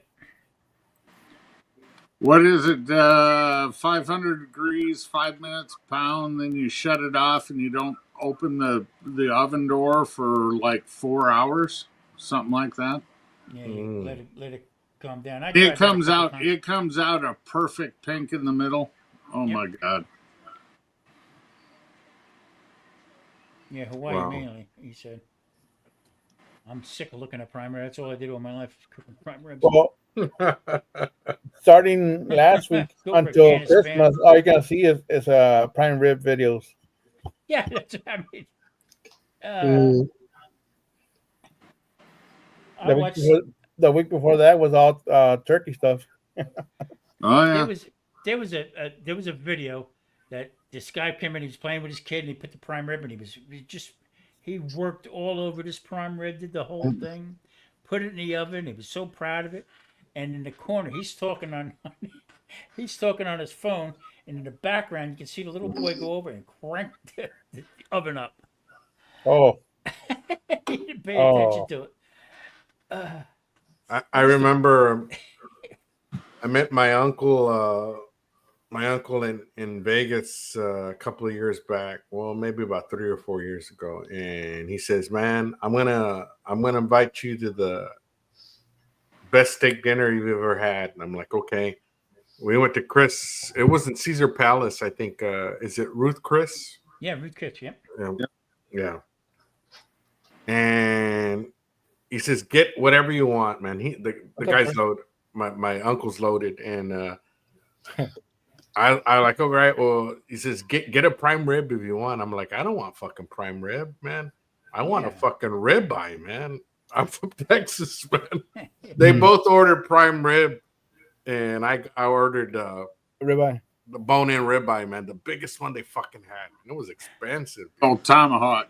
Yeah, and I was cutting into it. You know, in Ruth Chris, everything like the sides they're shareable, but you have to order everything separate from the steak, you know. And I remember after they saw me devouring it, and they were looking at their fucking prime rib that was all fatty and shit. They're like, "We should have gotten the fucking ribeye, man." Yeah. What's going on, Troy? All right, boys. Hey, I got to bounce out. It was great chatting with you all. Simon, I'll be in touch as the time gets closer. Of course, yes, sir. Al, you drive your ass up there. Might have to try, man. So, all right. Tom, do me a favor. Yes, sir. If you ever bump into our mutual friend, your old neighbor, yep, give her a smack on the butt for me. Definitely will. Definitely will. I got to call her one of these days. It's been too long since I talked to Joe. So. Can't take care of yourself, buddy. All right. See you, DJ. See buddy. I'm trying to think of the steakhouse that's out here that's famous. They've been here forever. Damn, my mind is going crazy.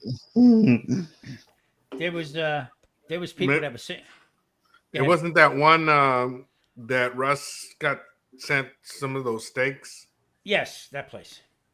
Okay. I can't think of the name of it right now. Real quick. Very hard to get into, you know. But if you're local, you can get there, you know, because they ask for your address.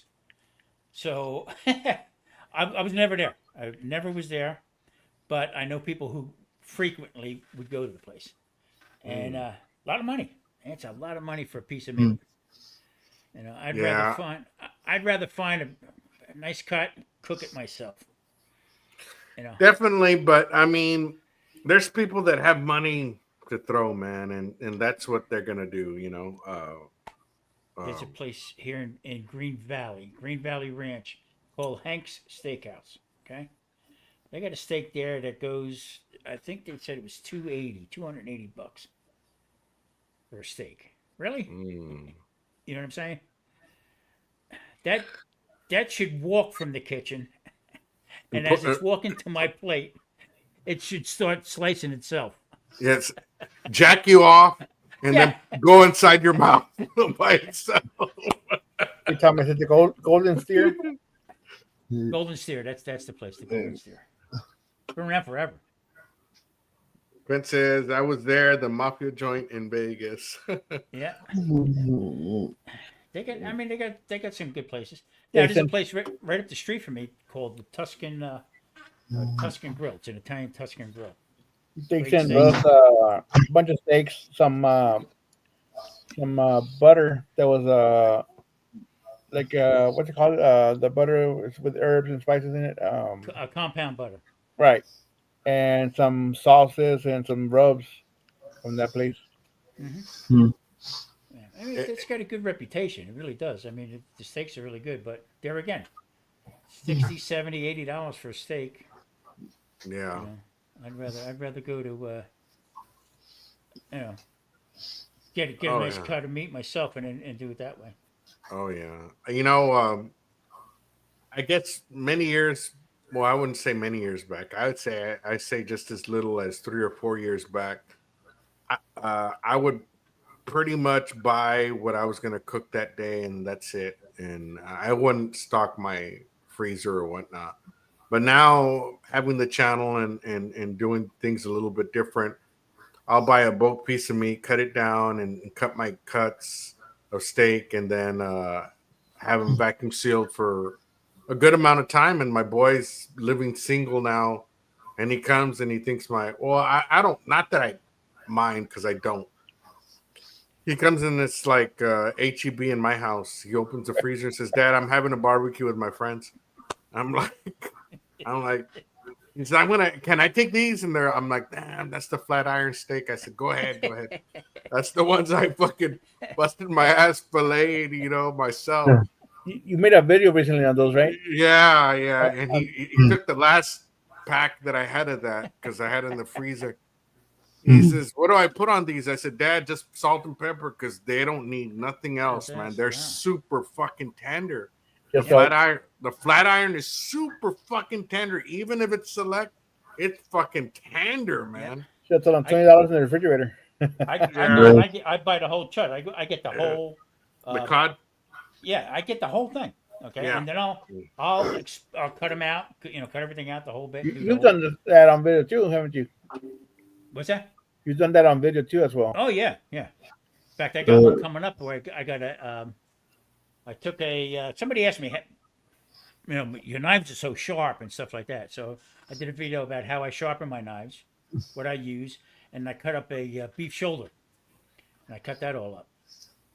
So the funny thing is that I did a test one time. I took a whole filet mignon, okay, and then I took a leg of lamb, 2 total different cuts, okay, different ways, and I cut them up and we barbecued them actually. Yeah, I sliced them all up. Good, did tricks. Oh, DJ. And what I did was I put them in pans side by side, okay, and I had people at the house. So my kids, they're taken. The lamb went boom, gone, okay. Because they all said, Pop, what are you making? I said, lamb and filet mignon. Oh, okay. Well, we don't like lamb. We don't want no part of lamb. They didn't know it. They ate the lamb. Ate the whole freaking thing of lamb. So lamb's good, man. But lamb used to be so cheap. Now it's not, man. I used to buy lamb at 89 cents, 99 cents a pound. And I would cut bits and pieces of it. Because I used to have... they were half pet bull, half American bulldog dogs, and I would have to buy like dollar store dog food, and then I would get lamb and cook it in the microwave with some seasoning. All that fat in the cut up 99-cent lamb I would put on the dog food. Yeah, and it would absorb some of that grease, and then I would put it on the puppies, the backyard, and for the puppies to feed, man, they would fight amongst each other, dude, to eat that shit, dude. But they grew up fucking huge, man, bow-legged and stuff. A Everybody, nice shiny coat. yeah, shiny coat. I sold them like this, man. They I were remember- beautiful. I remember going in Houston. I remember going into a Safeway and buy a either a whole or a half goat, Mm. and I bring that bad boy home and I butcher that sucker up, and I had an old smoky, and I would cook that offset the the fire and offset There's- that thing. cook There's that. something about that old smoky, dude, that the container kind of like it's how would I say, the convection of the cylinder, Yep. but it kind of compresses some of that, I don't know, that smoke and that fat that's feeding off the fire up back to the there's a unique taste to that cooker, man. I used to bank the fire up to the one side, and it made chicken the best. Oh, That's fuck. exactly how I do The my way to chicken. do chicken was unbelievable. And I would put it to the side, set that sucker up. You see that little? It looked like an old locomotive. Yep, I always bank my charcoal to the one side, Yep. so I can have two zones. I can sear on the top of it, and then move it to the side. Because that's how I do my chicken. Sear the bottom part over the coals. Mm-hmm. Once that's cooked, I slide it over to the where there's no fire. You just got one, didn't you, Simon? Last year or so. Christ, I think that when I was down here, I think they were like $22 or Yeah. So I 19 paid or $20 or I something. paid $89 for mine. So Wow. Yeah, I I've like. got plenty of room, and from the bottom to the very top, it's a lot of room for that smoke to roll Looks out. like it. And then if you adjust the top, it's got two vent holes. You can put one on off, and the other one just slightly open. It'll build that pressure inside and get that smoke in there pretty good. Oh yeah, Troy. I mean, you can't beat that. I'm so sorry I didn't bring my. I had the Kamado Joe Jr. Yeah, I the little just- one. That I get that thing up to 800, 900 degrees. Woo. Oh, I mean, it was unbelievable. But I was actually making bread and pizza in there with putting it. I was just gonna say you could probably just make some bread in that sucker. Man, it was good. Man, it was really good. But I'm sorry. Actually, what happened was the guy bought everything. Bought my house and all my grills and pits and stuff. I took an old like I think it was a grill. What the hell's it called? Something grill. And the guts were rotted out on it. Somebody had it out in the curb. I took it home, and I put new burners in it. But what I did was I made it into a deep fryer. Okay. And that's what I used to make, make French fries and stuff like that in it. Or I could take that one pan out, and I could put another pot in there, and I do my chili and stuff. So everything was deep on it, So yeah, it was pretty cool. I miss it because where I'm at now, I can't. I have the Smoky out in not the Smoky, but I got the what is it called? Master Pit, the electric smoker. I Yeah, got. the electric one. Yeah, it's okay, but just not the same. Just really isn't the same. Yeah, Troy said he's been cooking his ribs with the without the deflector plate on the Kamado lately, and the fat on the coal flavors. Yeah, it definitely adds more of a note. So this is what I've been using to cut some of the. This is a butcher's knife. Okay. By Cutlux, and so you know how there's another brand that's budget friendly, Mercer. Yep. And so this is one of those brands that's a good quality build. It uses German steel. Mm-hmm. And it gets when you're cutting those big cuts, man, this knife does a very badass job. Nice. Most of my knives are Mercer. Yeah. So this is another brand, and if you look at the handle, Nice. it fits really, really well in the hand, man. But this is what I like cutting big pieces of meat with. Cool. Yeah, the cut. So if you're familiar with Mercer, Cutlux is another brand that's very similar same price, but I think they might have a little bit more selectivity as far as like more geared towards. Well, no, Mercer's the same, more geared towards barbecue, but I don't know if they have a butcher's knife in their end. But this was really cheap on Black Friday, man. Was really cheap. Wow. You know how, Al and Simon, you know how when you make a video and you're saying, damn it, this thing might be too long. Yeah. Nobody's going to stay interested in it the whole bit, you know? And you start cutting them up. And then all of a sudden I started getting feedback from people saying, well, I wish it would go a little bit longer. I wish you would show me how you sharpen your knife. I wish you would show me how to do this and show me how to do that. You lose sight of that, you know, because you're worried about, you know, somebody says, your videos are too long, you know? And Grumpus says to me, what are you doing? Stop that. Make your videos. Okay? If it takes an hour, make the video an hour. So if you can show somebody how to cut something up, they don't know how to do it. Okay? Somebody who knows how to do it's not going to watch it. So don't care about the views. Worry about what you're doing with that. And this one guy got back to me and says, boy, your knives are really sharp. How do you get them sharp? And that hit me like a ton of bricks. So I said, you know what? I got to do one. I got to do a video on that. So just like what you did right there about the knife. Now, I just wrote that down. I will look into that. Yeah, so Munchie Mafia is saying Del Strong also has a bunch of great barbecue knives, definitely. And then there's a few off brands that I like. Hoshanho. I just showcased Santuco knife on my barbacoa video. I used it for the cut. That's a really good knife. Sexy ass knife. One of my favorite to use. Probably I've been using it too much. I should give it a sharpen. It's a AUS 10 Japanese steel. Okay. So with the whole thing with the Japanese steel is you can use it forever, and then you'll sharpen it every 6 months or whatnot. With German steel, you're gonna have to sharpen it a little bit more often, but it's more durable as far as like you can use this and then just throw it in the fucking sink and it won't spot or it won't rust. As opposed to Japanese steel, you can't do that, man. Mm-hmm. You better fucking clean it right off the bat after you use it because it's gonna stain. Yeah, what's the length of that knife? 10 inches. Yeah, Mercer has a 12-inch version of that knife for $44.90.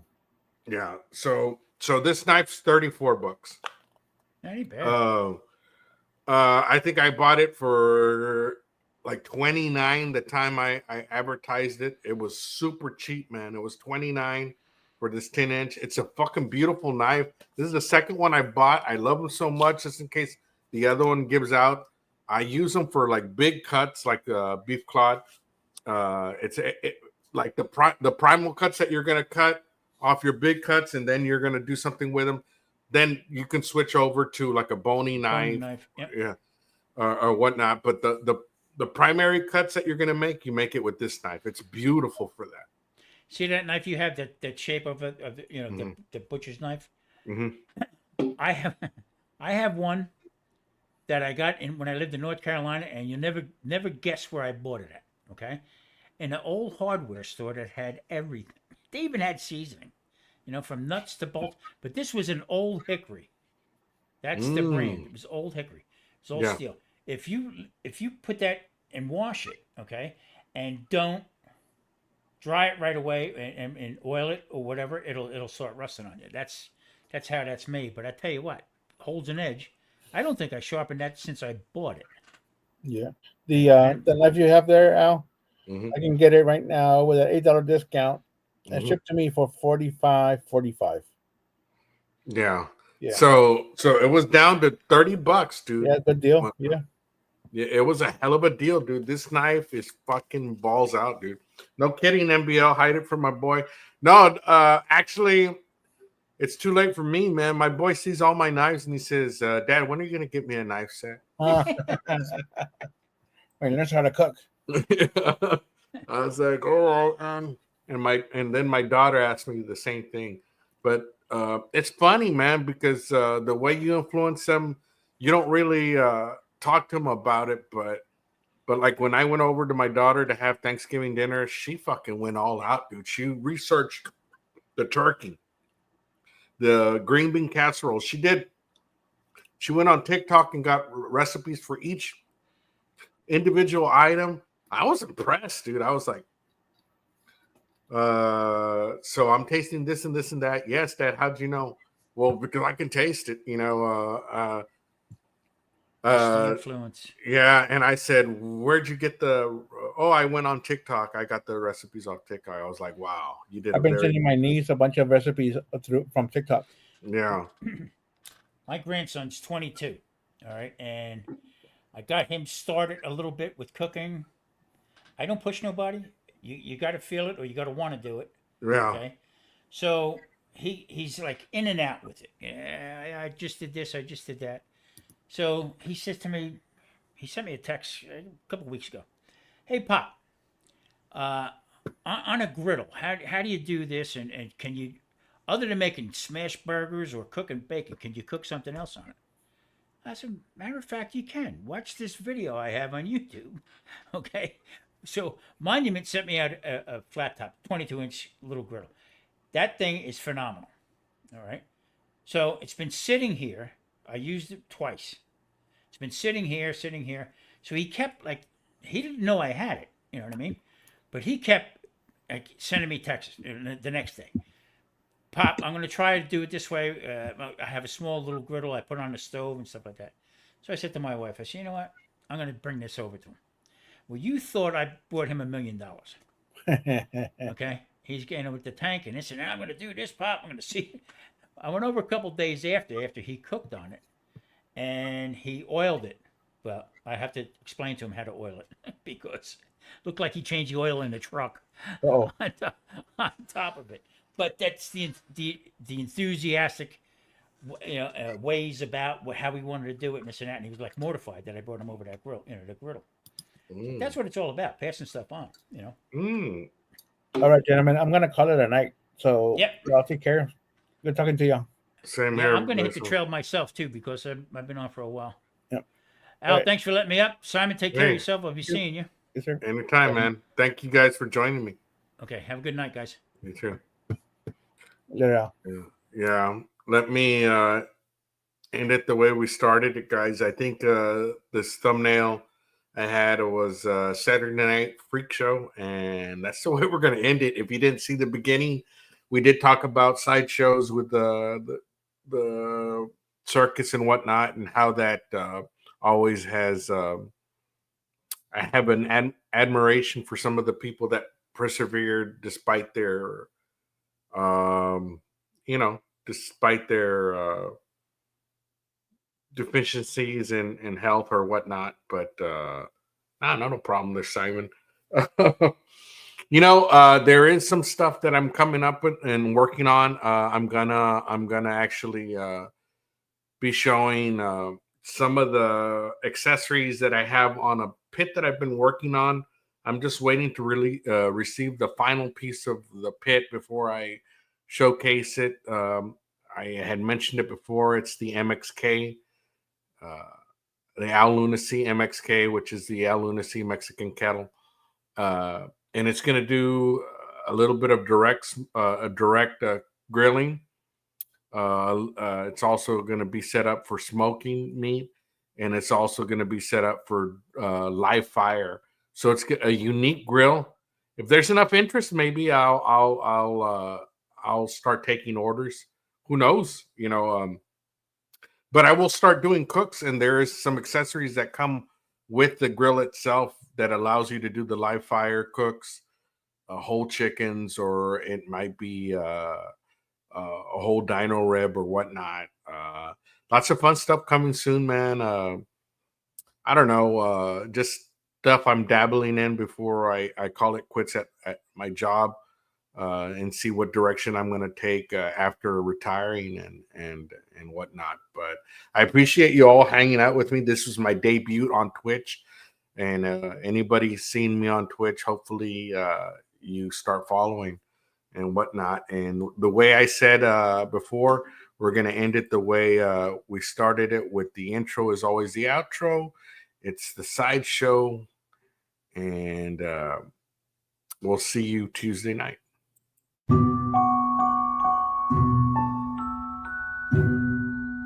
Step right up, folks. Step right up.